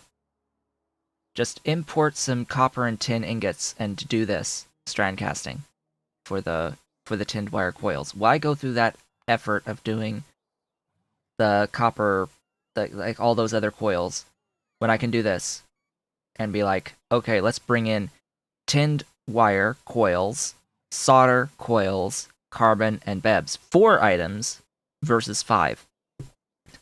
And there's other places that are going to use tinned wires, so yeah, that sounds like a much better idea. Speaking of which, have I given all the names to all the people who are members and all of that good stuff in this playthrough yet? I don't think I have. Let me go to my list of members. There are 5 members on my channel right now. 5 erudite otakus currently. And I just need to double check that we've got everyone, including Ave. Yes, Ave, Jbot, Lars. So that yeah. I think I've got everyone going right now. Pretty certain about that. As a reminder, with 5 more erudite otakus, we get another emote. And everyone who is a member gets access to a wonderful set of 6 Pie Suite emotes, including the glorious and beautiful emote of brains. Brains! All of the brains. Because we have all of the brains around here. All of the time. That is actually an icon in the Pie Suite for brains. And I have permission to use Pie Suite's icons as emotes for things. Yes, Pyanodon has said I can use them. I have evidence of all of that. Also, you know, over the course of this stream, I've had 12,524 drop frames, so that's happened too. Which is sad. You would think that a 6 megabit connection upload would be fine on a connection that's supposed to be like 15, 20 that we're paying for on the upload, and 300 on the download. One would think that these would be things that I could do with that type of a connection, but apparently not. Anyway, grab those. I need to pin you. But first, I need another factory. A completely separate tin coil factory. I need this. From that plus that. And let's say I want 2 per second of that. How much do I need for this guy? Back here? How much? 1.88? You know, just enough? Just enough! Oh, it's... Really? That's not much. That's not much. Sure, 5, then. Yeah. That's... No, 6. 6. 6. Make it an even amount. 2 induction furnaces each to 6 strand casting machines? Yeah, that works. That works for me. That worked for you, that worked for me. Let's just grab some stuff. Induction furnaces. Strand. Oh, I've got Mark IIs. Right. Right. Level 2s of things. That's only 1.34. 5? Is 5 1? No. That's a little odd. 4.5 is 1 flat. Well, already then. That would mean 9? 9 would be 2. Alright. Fine by me. We'll go with that. Strand casting machines. Wherefore art thou? There. And I have the induction furnaces. Level 2s. Good. I need to grab rail for my vehicle, wherever I parked it. Way over here. Down there.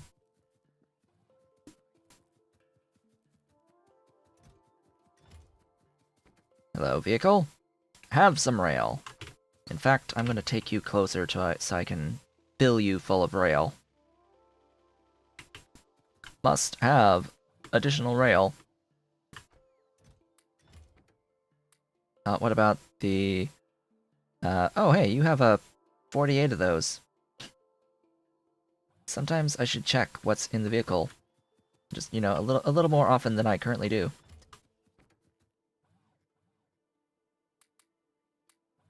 Take this stuff. You need a bit more on the requester stations. Probably stick a stack of those as well. Few of those. Few of those.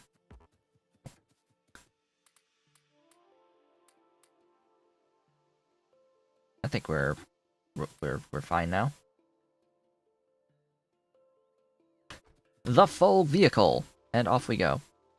I need to figure out where I'm going to build this strand casting setup.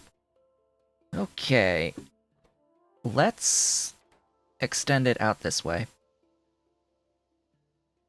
Yeah, that sounds fine to me. So it was... What was the spacing? 1, 2, 3, 4, 5. 1, 2, 3, 4, 5. That would be out there.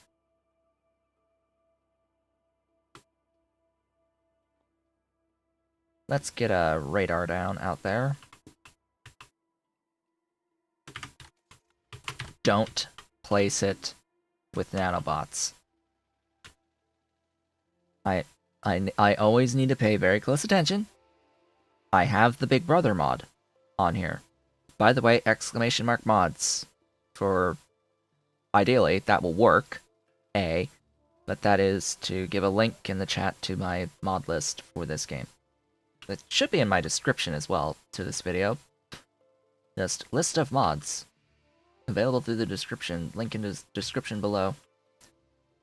I hope. I pray. Just termite all this. Must kill trees. Trees are the #1 enemy in Factorio. Okay, let's do this. Apparently the kittens are exploring a room that's usually closed. And they refuse to leave. This I hear behind me. Alright, let's go. Place this stuff. The intersection should be there. 1, 2, 3, 4, 5. The radar will go here. Show me everything. Thank you, radar, for showing me everything.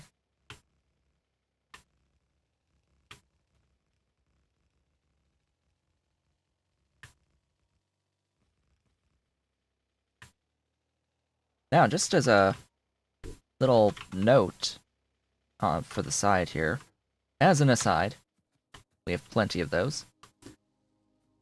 I have been watching the view counts over the course of this stream so far as we enter our final hour of the stream, and to be honest, I am a little bit surprised at the number it's been. It's been, generally speaking, less than 10. It has hit 10 over the course of this stream, but by comparison to the recent streams on Twitch, it is actually higher, or at least on par with some of the Twitch streams thus far, because I've been getting a little bit too used to having like 6 concurrent viewers on Twitch for this series. You know, it's a few, not a ton.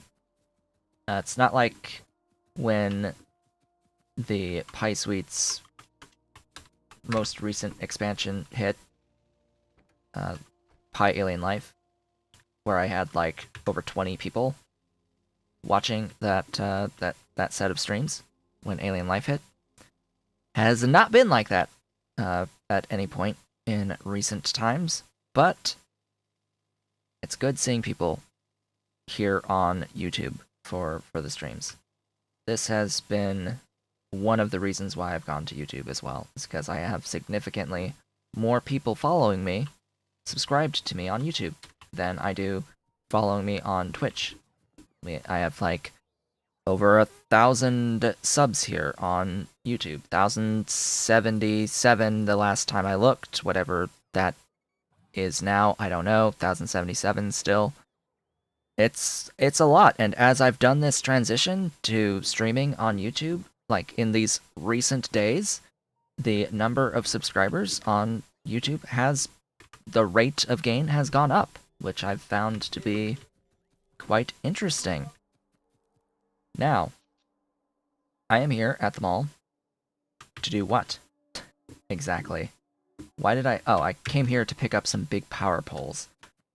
That's why I came here. I needed a few more of these big poles so that I could actually make my little factory over here. You are going to live here, and there's going to be another one right below it, just because, you know, that's what I'm going with here. That's my idea. This big line of stuffs. And yeah, it's been nice for the first regularly scheduled stream here on YouTube. I think this is fair. This is okay from what I'm used to over on Twitch. So, yay! Great things. Good job, folks. Let us have some meaningful progression today. I know the beginning of this stream was a bit much on complaints because YouTube was acting up quite a bit. The creator studio was down earlier, like in the hour prior to starting my stream today, and during the like first 30-40 minutes of my stream today, the creator studio was just dead. I couldn't... videos were missing from my channel completely. It wasn't listing them at all on my back end. So yeah, that was fun. That was quote unquote fun. Apparently lots of people were having issues. Same issue. And the creator studio is where you upload videos as well, so people weren't able to actually upload videos either while it was down. Yeah, it was great. It was fantastic time. It appears that they have fixed the issue at this point, but yeah, it's just like omens for going into my very first of the regularly scheduled stream. It's like, let's start on this wonderful note of there being a complete and utter failure of the YouTube backend. Right as I do my first of my regularly scheduled streams, outside of my 2 test streams that I did a bit ago, these past couple days. Okay, we're here. I need to name these stations. This is supply for, what are these technically called? Tinned wire coils. I'll just call them tinned coils. And this will be our copper ingots at tinned coils 1, and our tin ingots at tinned coils 1. You are bringing in tin ingots. Those are way down here. Tin ingots. And you are copper ingots. Excuse me? Kitty knocking things down? Speaking of Kitty knocking things down, when I got up this morning, oh my god, my morning was fantastic. Not only did we have this whole issue with the YouTube backend, the creator studio being down, before that, like within 30 minutes of me getting up this morning, 7:30 in the morning, Dolly comes walking under my desk to get to me, to be on my lap and things like that, and she flips the switch on one of my surge protectors under my desk. The surge protector that powers 2 of my screens, as well as the printer, as well as this girl, this Dolly, as well as the modem for the internet. Yes, this was you. You flipped the switch on the power. You, Dolly, you did it. You flipped the switch on the power to the internet and the printer. And she brought me her favorite toy in the universe, her bottle cap. This very specific style of bottle cap is the most favorite of favorite toys in the universe, and she will chase it and play fetch, and she will bring it back to me. Maybe. So, that is an inconvenience in and of itself, having to flip the switch back on and then having to wait 5 minutes for the modem to reset, at least. But also, when the power goes out, I've had an issue with our printer.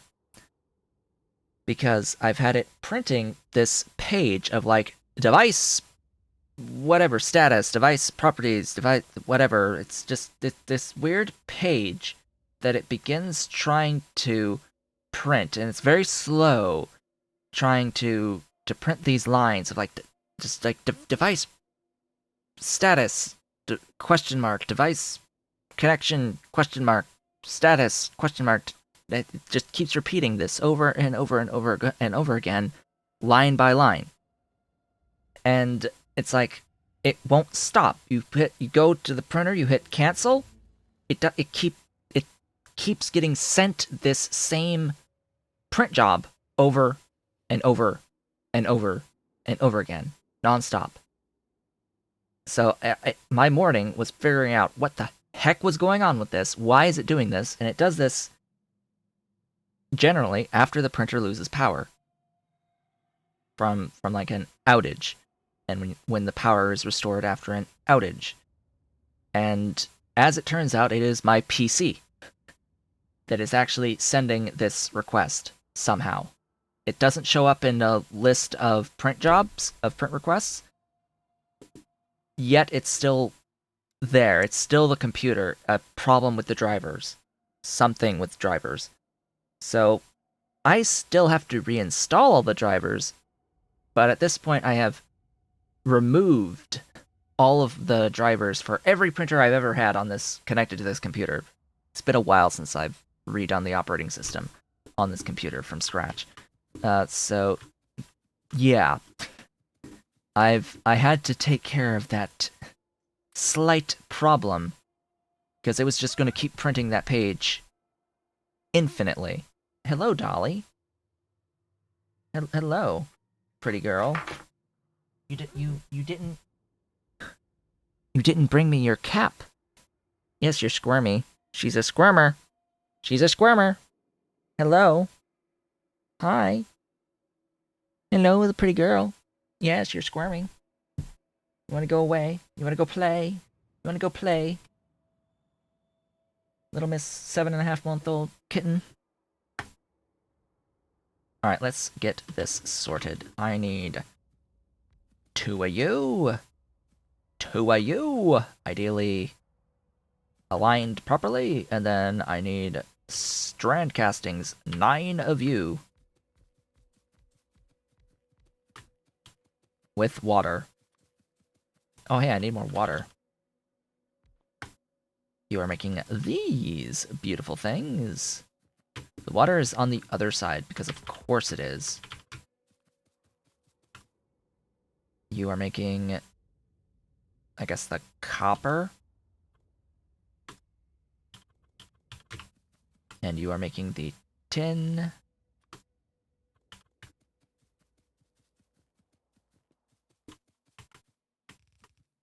Let's do stack inserters, because why not? Fast stacks! I would imagine a fast stack inserter with a stack size of 4 is capable of doing more than 4.5 items per second, or of at least doing 4.5 items per second of throughput. One can have hopes and dreams that that would be the case.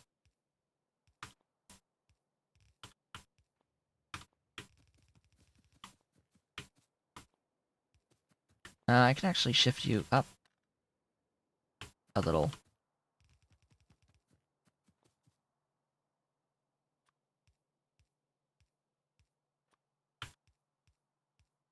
Just connect the pipes, give power.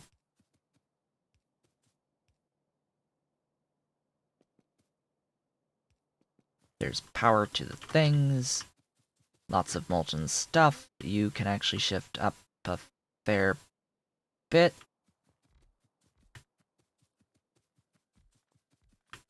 I need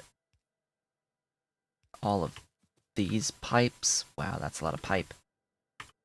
That's a lot of pipe you've got there, buddy.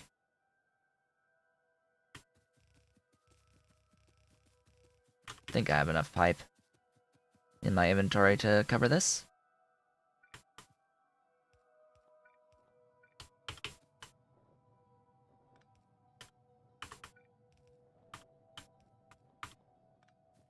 Ta-da!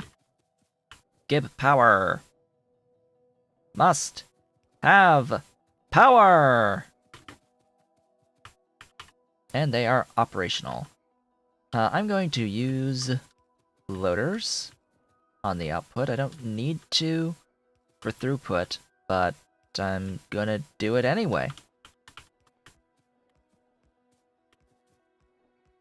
Maybe I'll need it in the future.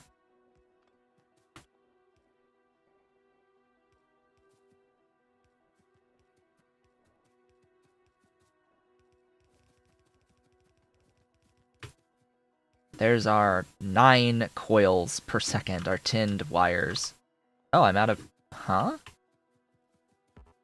Are you out? Yeah. Out of rail signal.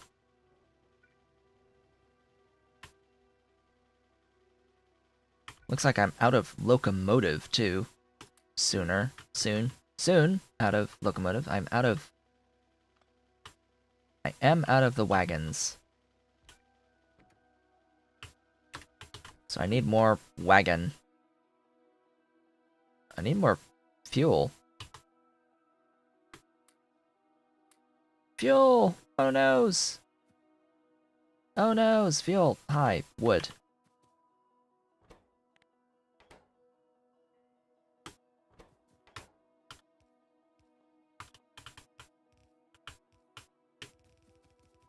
La di di da.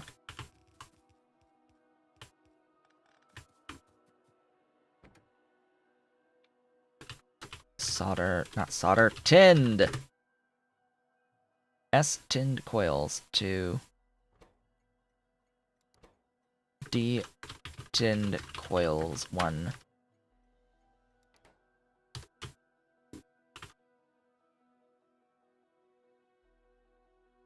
Yeah, need signals. D tinned coils, full cargo, circuit condition. Go. Define the priority. That tinned wire coil.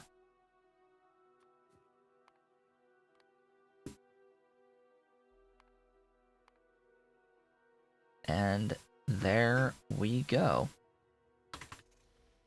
Doing this saves me literally 1 train station.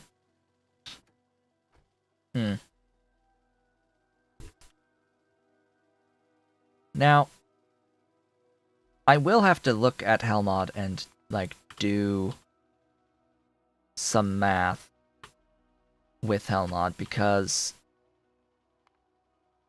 no productivity here, but you get productivity on the uncoiling of the tinned wire coils.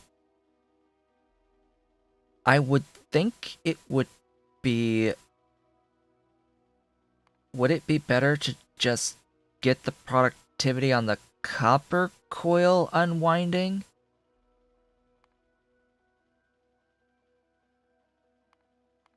Because you can do... So you can do productivity here on the solder, through the solder coil unwiring. You can do productivity on the tinned wire uncoiling. You cannot do productivity on this tin plate plus copper cable. You can do productivity on copper cable from coil. You can do productivity, I think, on sheet coil to tin plate. So,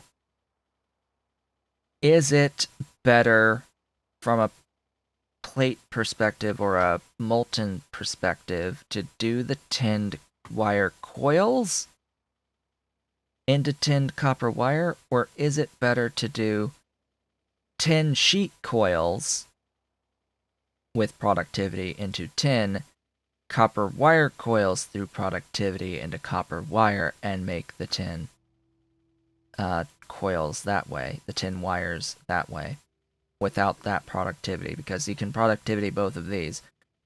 I have to do that math and have a look. Once I get productivity, because that's when I'll actually care, right? Because I don't have productivity right now. It doesn't matter. Doesn't matter in the slightest, because I just don't have those modules. I don't have modules right now. But it would be good to know for when I do set up these things. Okay, so right here, this is where I am building out my BEBs. The basicest of electronic boards.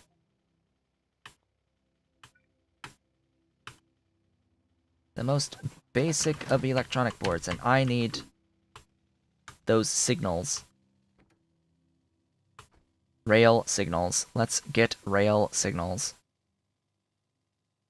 Shall we? Sounds like a plan. A beautiful plan. Glorious.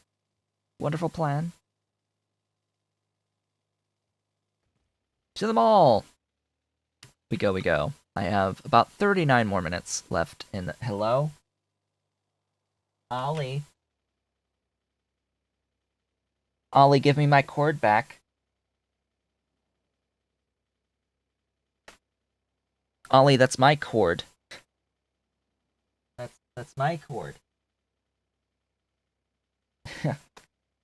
he hooked the cord and was like pulling on this. This detaches, by the way. It's fine. It's okay. Oh, hello. Dolly. Hi, my Dolly. Bye-bye. The Dolly again.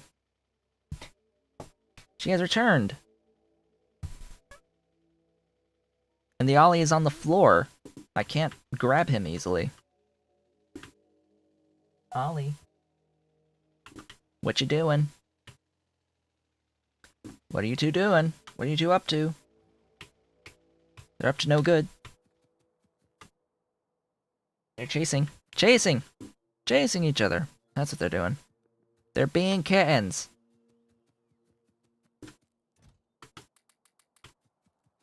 That should be enough. For now. You. There. I need belt.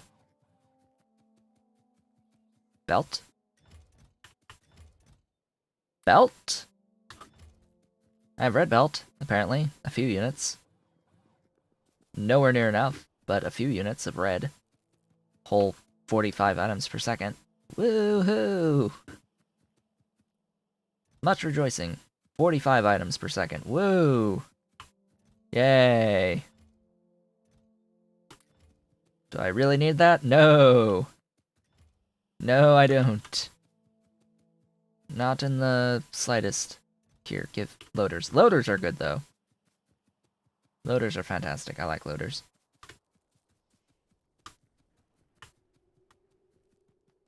Let's get in the vehicle and get building for this. Pretty easy train station, just 4 items in. 1 item out. A little bit more complex than what I have been building thus far. Slightly.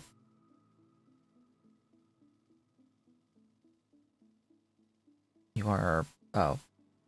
That's lead. Or looks a little similar to the coal. Little similar to coal. But no, it's lead. Lead, gotta lead. Alright, how much stuff do I have in my inventory to build this? Enough. Good. Supply... BEBs 1. Are tinned quails at BEBs 1. Glorious BEBs. Are solder coils at BEBs 1. Are carbon at BEBs 1. And are basic circuit boards at BEBs 1. At basic electronic boards 1. Ta-da! It's so simple when you've got the stuff made elsewhere.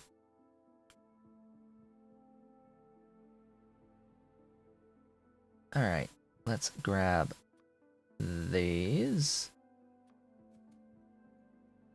And the solder.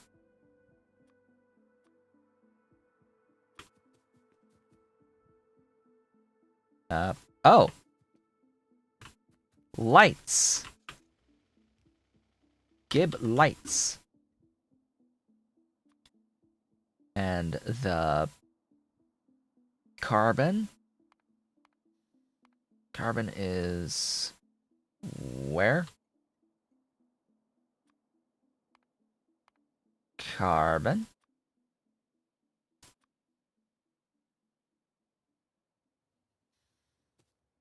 And you are the circuits. The previous tier, we are upgrading circuits, basically. Basically upgrading circuits. And we're building right up here. I need a thing, a thing.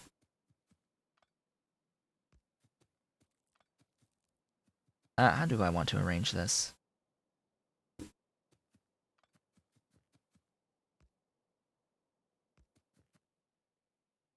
So 7.5, 7.5.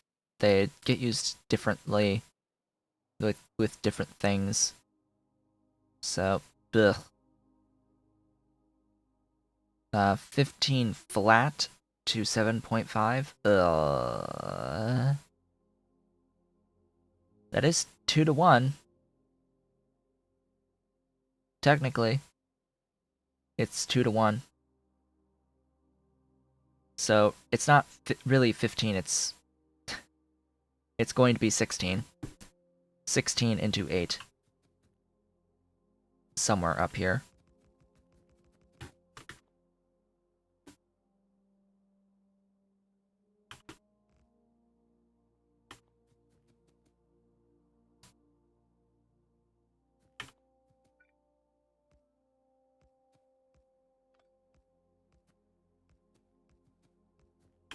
Just like so. One more tile. At least. Just for my own sanity. Because this is super high throughput.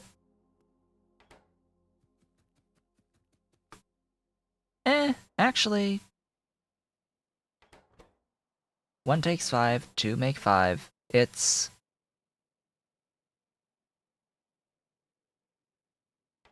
I have the inserter throughput now.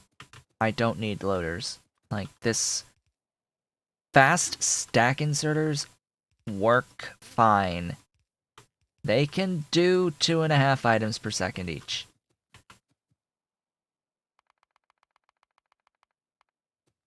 And I actually do have the throughput for a shared belt on this line for things, for these inputs. Now there's also another input output on here, shared input actually with output.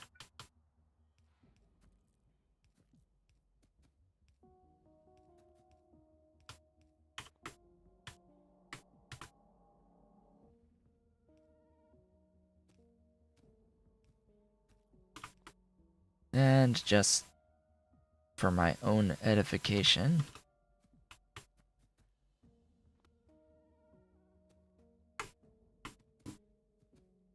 every other will be on the inside. 1, 2, 3, 4. 1, 2, 3. Yep. Just evening out the outputs between these. I need a solder BEBs or BCBs. Solder plus BCBs here.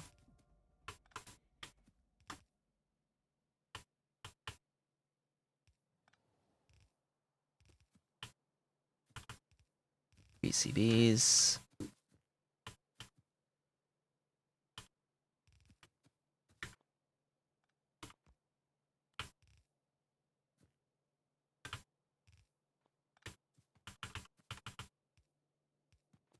There we go.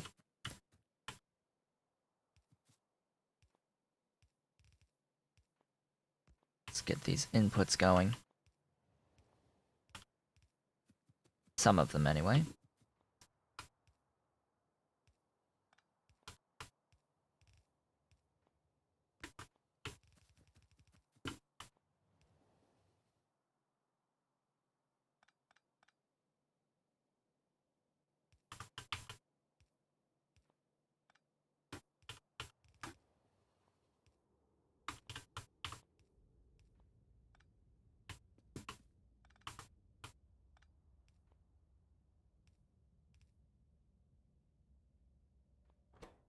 This looks very, very odd, but it will work. It works!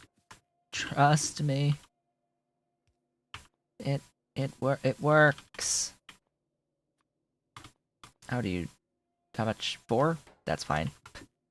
4 works! It's the 16 that I'm worried about on that output. There you go, that's fine. That will do. You are the solder. Same dealio.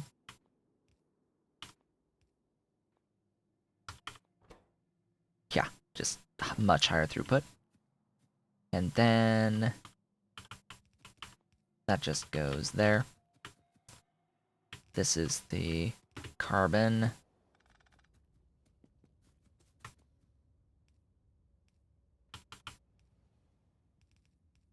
So many locomotives!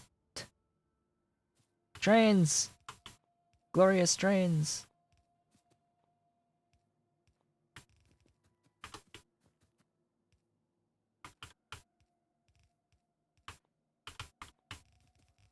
Good thing I have an idea of how this is designed and works.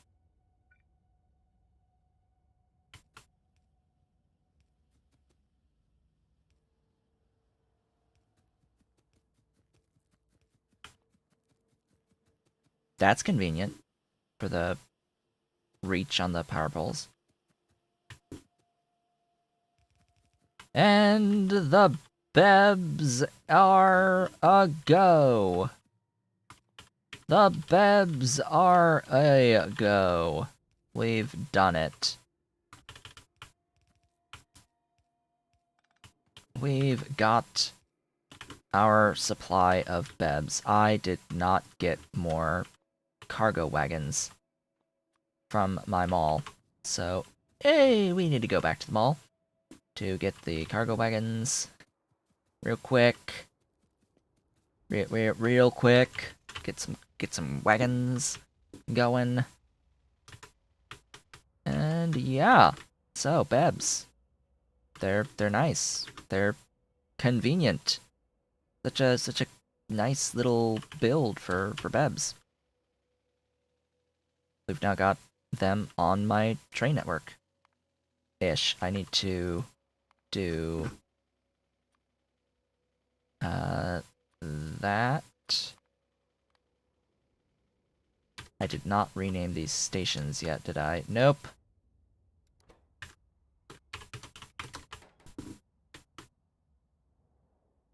I need to close and reopen that.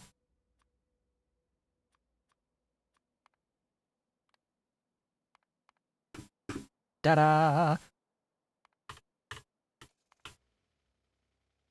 I'll go ahead and mark that off, that we've done it, because we've just about done it.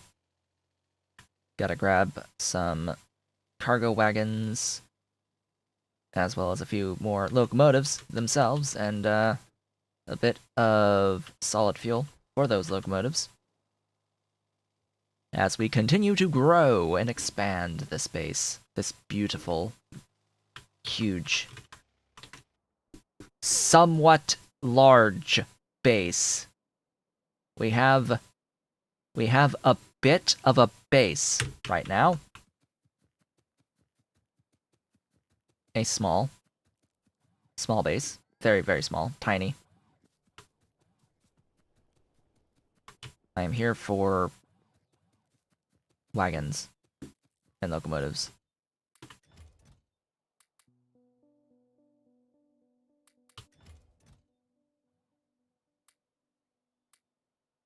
There we go. And I need fuel. You. Give fuel. Thank you for fuel. I parked here. And off we go. Let's just not get hit by train. That would be bad. That would be bad times. And then I can add 2 more items onto my mall at this point. I can add in the 2 circuit types that I am now making in my train network. And I can actually delete everything that I've done today from my bus. My belt bus. They are irrelevant now. Ish. Irrelevant-ish. I mean, I can still use the... Well, I mean, I have all the science I can do right now as well, so it's not like I need it for science anymore. So, everything, the entire mall, like main bus, can die at this point. I think I just need the stuff for the engine units. I mean, engine units. What are they used for ultimately? Chemical science. So I need them on my train network anyway. Meaning I need to make a factory for engine units.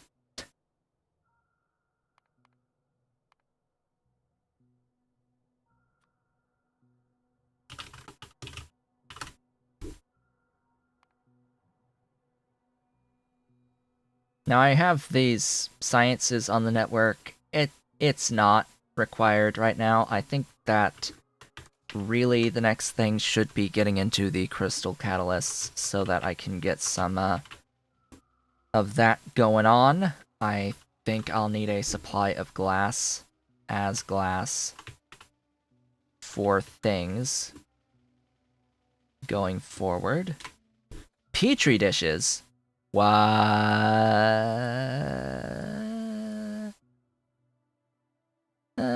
No.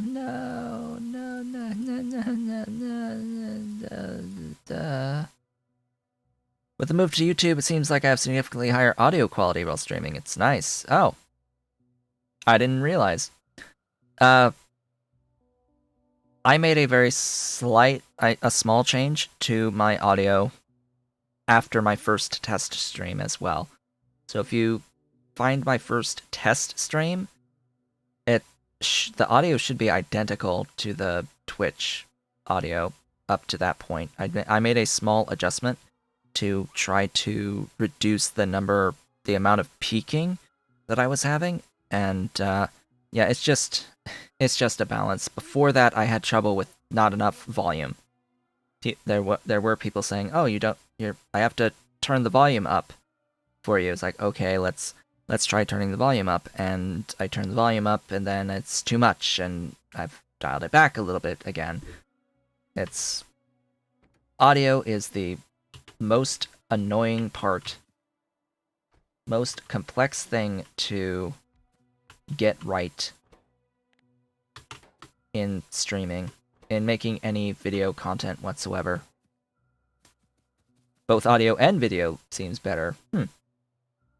Well, I know that I would hope that YouTube has better video transcoding and processing than Twitch. Like, yeah, I'm sure YouTube codec processing is inherently better.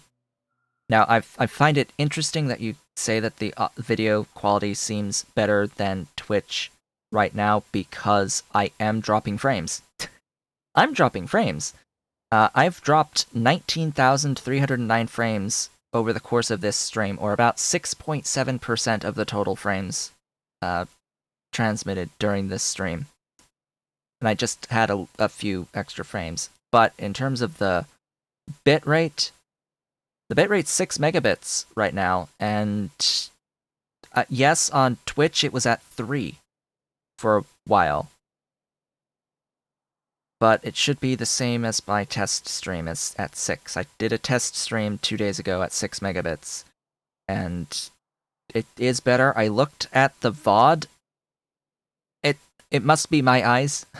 My eyes are really good at seeing artifacting and stuff. So I'm sure it is better at 6 than it was before, but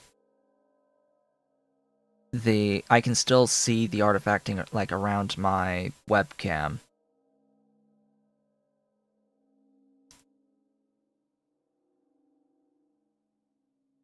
Yes, there is white noise in my background, which is odd because my PC is in the closet next to me. The problem with the closet next to me is that it's not a closet that has just a door you can close. It's a sliding door closet, so it doesn't stay, like, it's not a sealed shut compartment. And I have wires coming out from there anyway.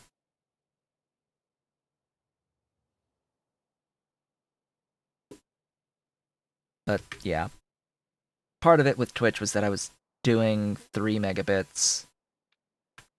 Why did I say BCB? This is BEB.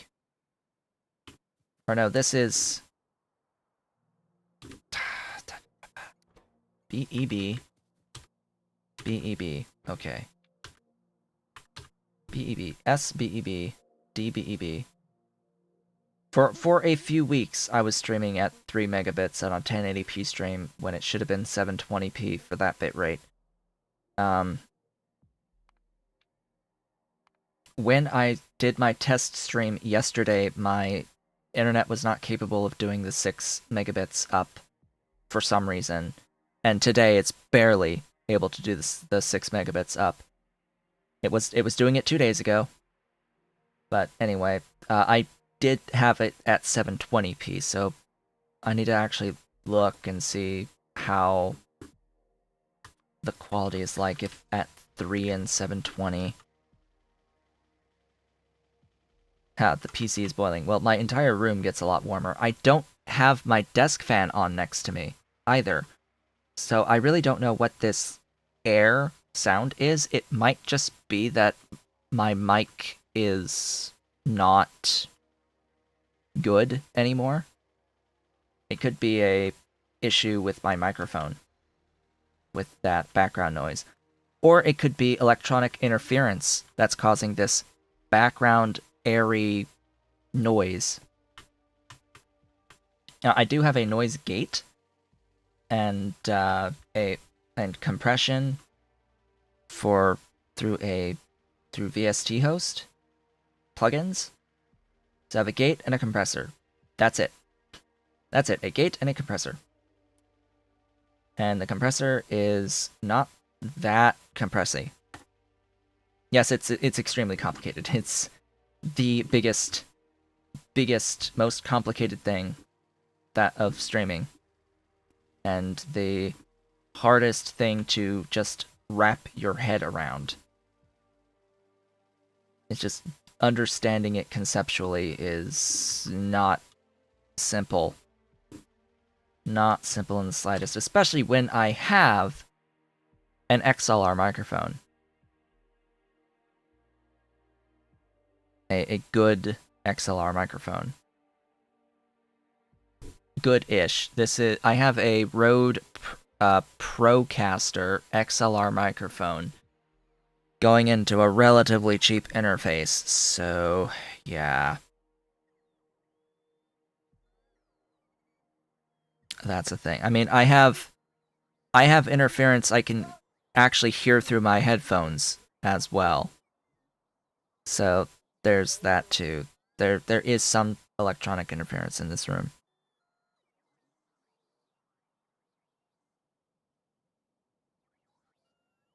Now I've done the best I can with this particular setup that I have. Any better would require a better interface. My USB interface that I have is a cheap little Behringer interface. That would be the one audio piece to upgrade. Here is just the XLR to USB interface that I have. Because the microphone is significantly more expensive than the interface, and I think it's technically supposed to be the other way around.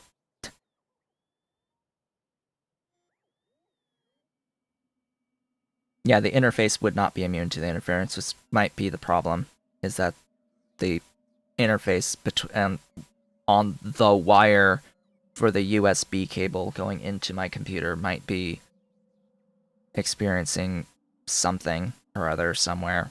So it's just sitting on my desk. I don't actually use it. It's got some gain stuff on it, but I don't. It's like it's literally just a device to convert the XLR signal to a USB. That's all it really is for me, is just XLR to USB. Little bit of gain control.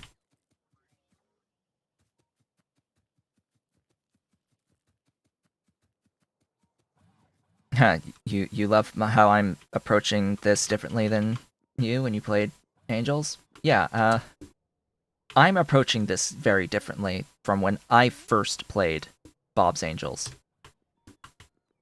It's definitely a new experience for me as well.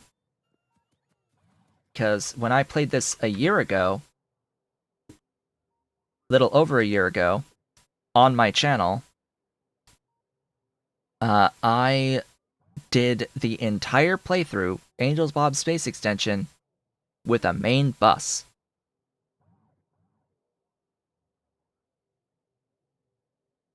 And a few single lines of rail to bring some ore to do ore processing, but otherwise it was a belt base. It was a belt main bus base. I streamed it. It's on my channel. The original ABX playthrough. Is it a DAC? I don't know. This is a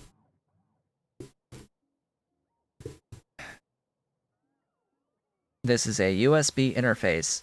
The Xenix 302 USB. XENYX 302. It is merely an interface.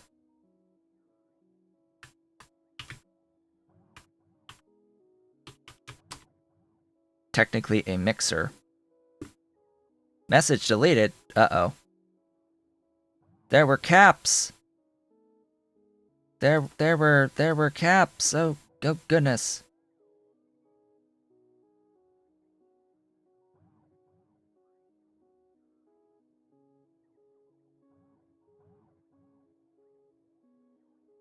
Again with cap. I need to. That's the other thing about streaming fresh on YouTube is technically it's a different Streamlabs account with a different set of settings for CloudBot. I have to work on CloudBot. But yeah, this is the 302 USB interface. It is not being sold right now directly through Amazon.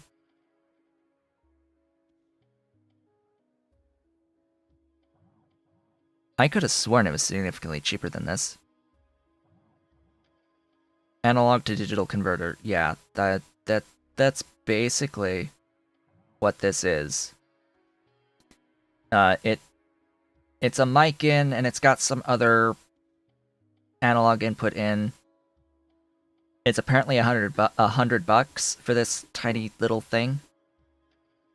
Apparently, and yeah, I purchased this January 16th, 2014. How much did I pay for this thing? $50. Yeah, 50 for $49.99. That was the price of this new in 2014. I apparently had bought a Mr. Coffee Keurig brewer in that same order in 2014. If I'm not mistaken, that Keurig brewer from Mr. Coffee broke on me. And I ended up just using a regular coffee pot after that. Oh yeah, I bought it in the same order I bought my microphone. So this microphone came with the microphone, the boom arm, a shock mount which is busted at this point. The actual shock mount is broken. Like an extra XLR cable and stuff, and that was $350. $349.95 at the time for the Rode Procaster set with the boom arm and the shock mount and stuff. I got the sock thing separately for it later. I originally used an actual sock over this. An actual black sock just covering over the thing. I mean, if it works, it works. Yes, the Xenix 302 USB, that's what I have. XENYX 302 USB. That is exactly what I have right now for my Rode Procaster. And when it comes to upgrading it, it's like, pick your price. Between $200 and $5,000 on a USB interface. What even am I doing? I got a little sidetracked here. I've got... planning for crystal catalysts. That's what we're doing. That is the next thing. So, crystal catalysts. Singular.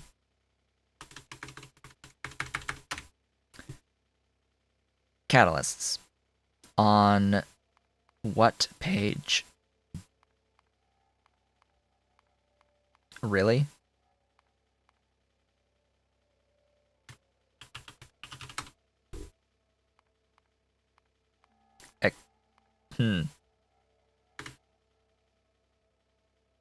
Show me everything.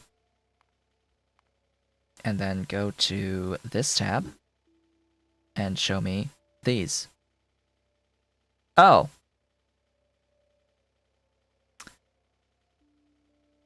So these are technically named catalysators. Catalysator. Brown and green and orange. Catalysator. If I search for catalysator, there we go.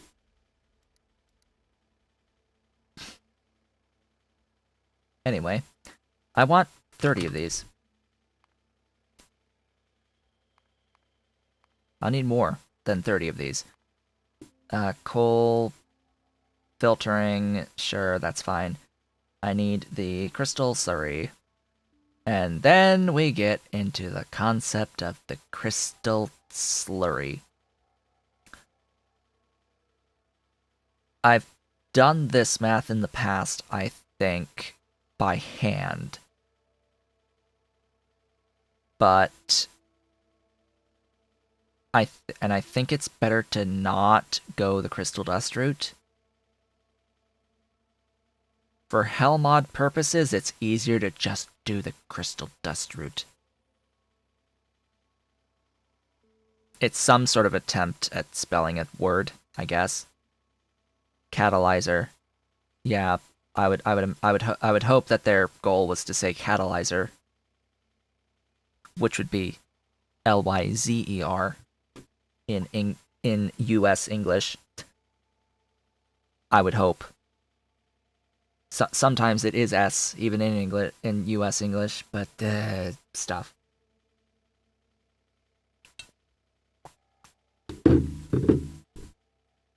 Catalysator. Crystal dust will come from all of the geodes. Just all of the geodes. All of them. The problem, we need the matrix solver, and we need the production of all of the everything.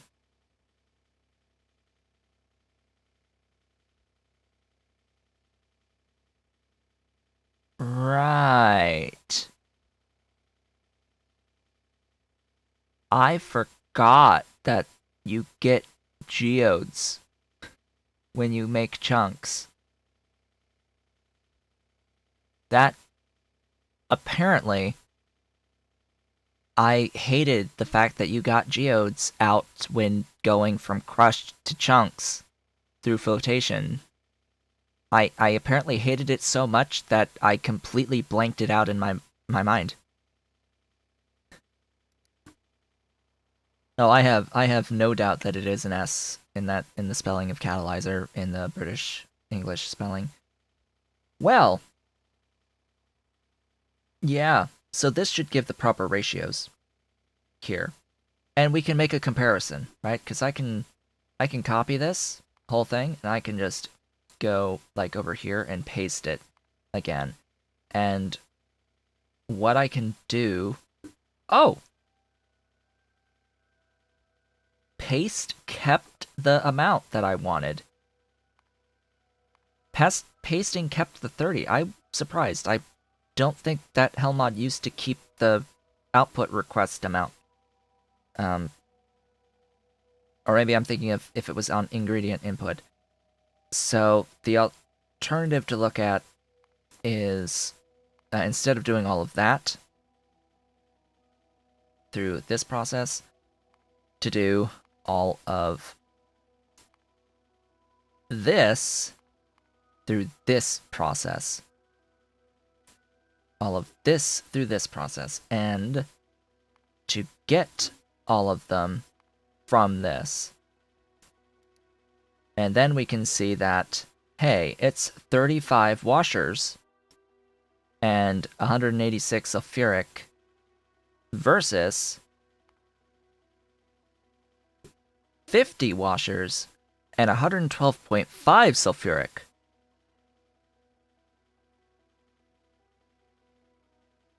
Wait, there's input heavy... Yes, there's input heavy mud water on here, so... There's your comparison between... Oh, and you end up with a whole bunch of crushed stone if you do it this way. For the crystal dust. You get stone. Which... Crushed stone can go into mineralized water as well, or you can make slag slurry out of it as well. So for the same output of crystal catalysts, we could either go direct, spend more sulfuric acid, and these don't do productivity in this step. This doesn't do productivity either. We can go direct and spend more sulfuric acid with all of this ratio in here, all these ratios, to get into this many, and only this many, and get no extra waste outside of this sulfuric wastewater. Or we could go this route, where we have to deal with 8651 crushed stone. We spend less sulfuric acid, and we still don't have productivity, but we spend less sulfuric acid. Like, what? Less sulfuric acid here. It's more on the washing input, but this is really tempting to do this method.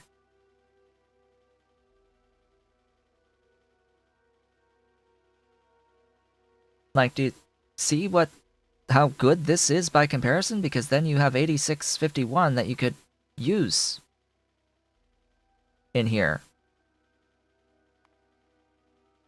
I have to actually set it on a different production block for the that particular recipe, which is somewhere here. Really?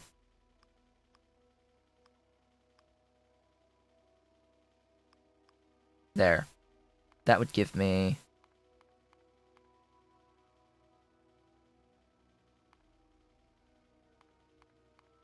excuse me.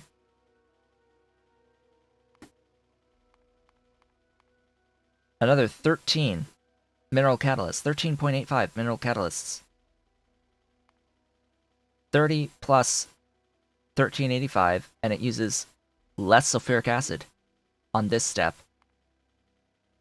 And it uses 5159 plus 112.5. That's similar to 164 versus 186. It's still less, and you get mineral catalysts as well. Almost half the other catalysts. Just big stretch, big stretch. stretchy, and yeah, choices to make. For me, I don't design this way, generally.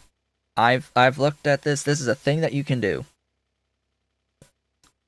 I would be voiding this crushed stone and not using it to make the thing, the extra 13 catalysts. This would just get voided, as would the sulfuric wastewater. So if I'm looking at this, I'm looking at 12.6 megawatts and 113 buildings versus 9.5 at 87. And it's a difference, effectively, of just not that much. Like, not much sulfuric acid difference there. Like, that's paltry of a difference to me, anyway. I can make more easily. Easily, I can make more sulfuric acid. This stuff is free for me. It's just infrastructure that I have that I can just place down. And this uses less of the heavy mud water, so that's less that I have to get. So this is ultimately what I'll end up doing through this process here with all of these liquefiers. All these wonderful liquefiers.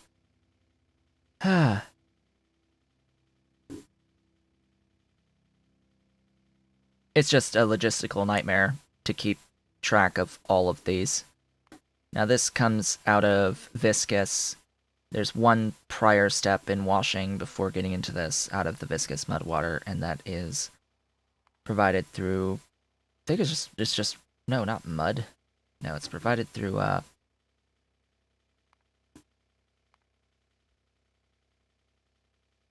it's provided through here, this guy, seafloor pump, 2 of them, it seems. 2 pumps, of which I didn't actually figure out, did I ever add explosive excavation or something? I don't know if I've added any of that, because my only water on this map is this water. This is my only water. Did I ever add explosives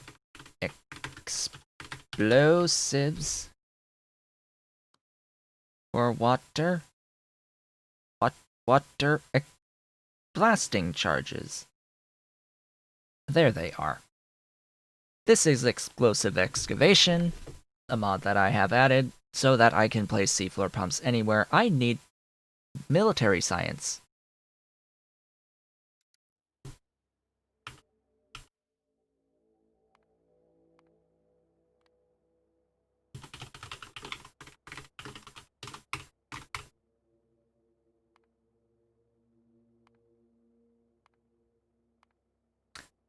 There's my priorities. There's my priorities going into our next stream. Let's just have a look at military. Military science. Go. It is these things. These are these things. It's pretty simple. I need, I don't know, 5-ish. 5-ish. It's just all that for 5. Let's make 1. Just 1 for now. And I have all that provided on my network, I think. I don't think I have the stone bricks. No, I shouldn't have the stone bricks. I should have stone, maybe? Maybe? No. No, I don't provide stone. Yeah, so I need a place that is making, I need a factory that is making stone and stone bricks on my train network. Which is gonna look a heck of a lot similar to this slag setup. It's gonna look a lot like this slag setup. In fact, it's probably just gonna process stuff output from my slag setup. I'm probably just gonna scale this slag setup and have a separate spot, bringing slag in, crushing it again, and then outputting stone and blasting stone into stone brick. That'll be the plan. So the very first thing we're gonna do is stone brick on network. Very first thing next time is all of that.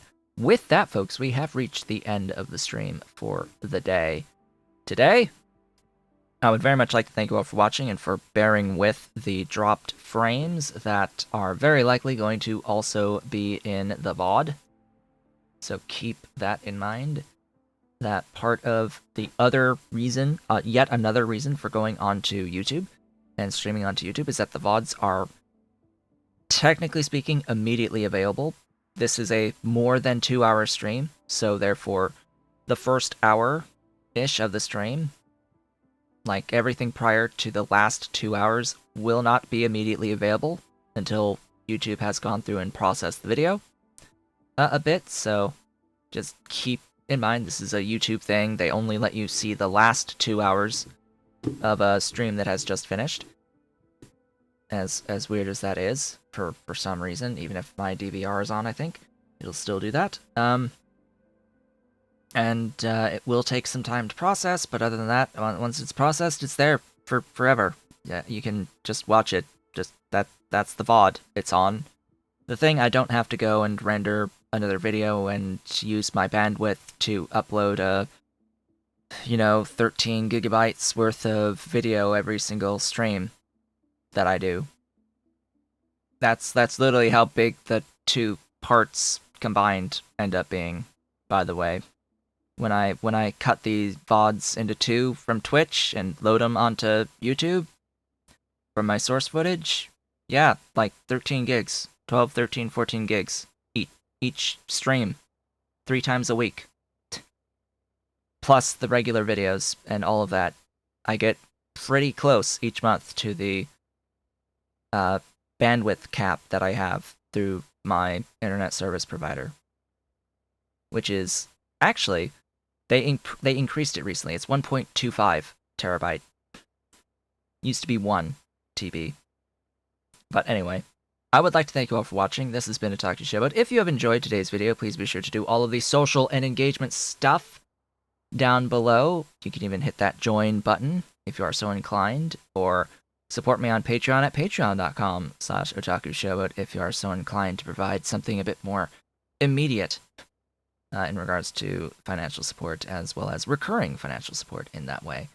And yeah, I will be back on Thursday with all this to-do list stuff that we just went over here in our Space Angels playthrough.